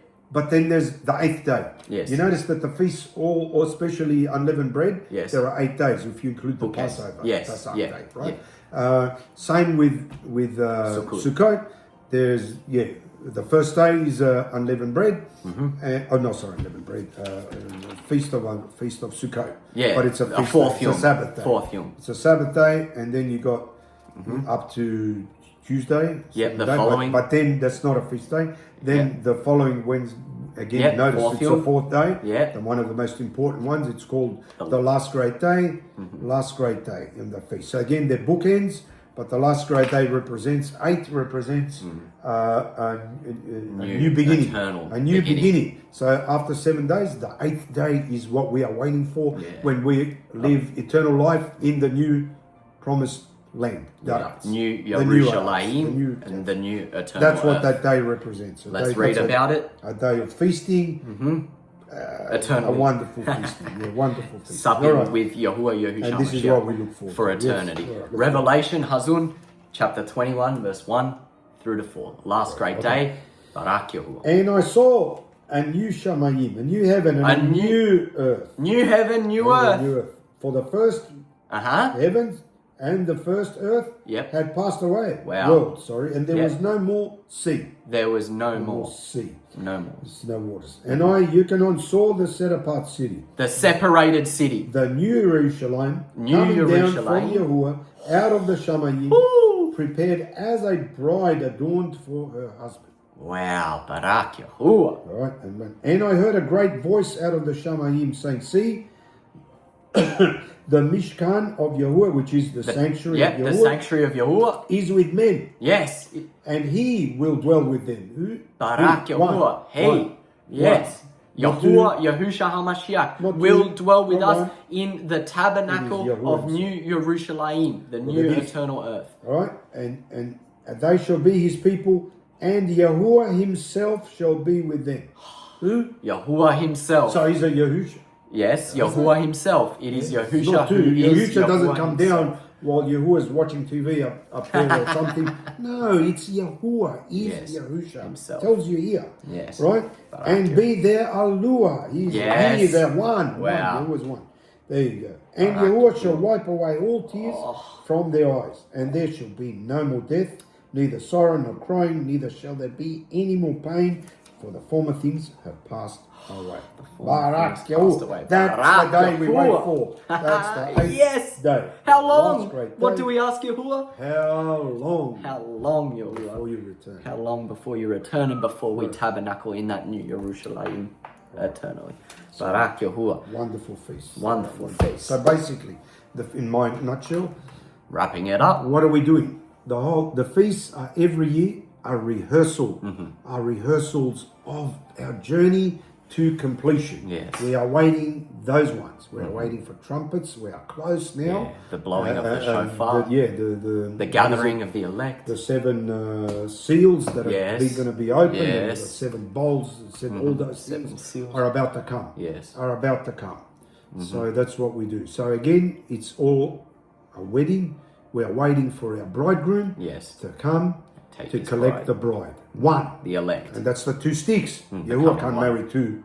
He marries one. Yes. The Torah is one. One wife. One wife. One husband, one wife. So that is the end goal. Barak So Yahuwah. that's the end goal. So the feasts are absolutely important to keep them every year. Undoubtedly and important. Just start keeping them. Just Try keep them. Try them. Yeah, go try them, keep them, and there's no right way or wrong way. Just study each one. I do that every year. I study and remember what I did the other year, and Yahuwah refines and then your pass that feast-keeping on. process. Pass that on, yeah, and you'll get better at it. Yahuwah will be with you. Yes. Ask Yahuwah what to do. Yeah. But keep them. They are important. The So Shabbats, important. They are part of the Sabbath. Fourth Yahuwah commandment, put remember the Sabbath the in there. Yes, Sabbaths. The Sabbath. So Barak Yahuwah. pray that was helpful. Yeah, for we you, allowed and, helpful.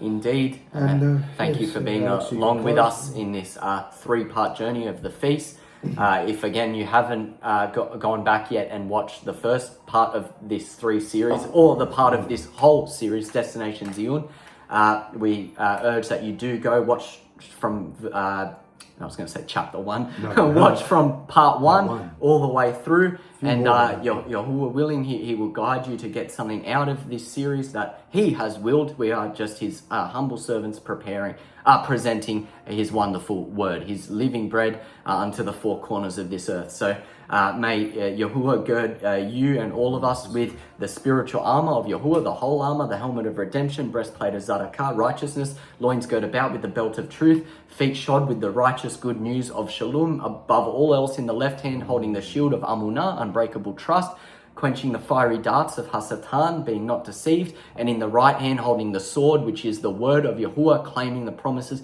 he promised he would keep, bringing us unto that 8th day, that great last day of everlasting life. May Yahuwah cause his face to shine upon you all and guide you all upon that straight and narrow path forever and ever. Until the next one, Barak Yahuwah, Shabbat Shalom. Barak Yahuwah.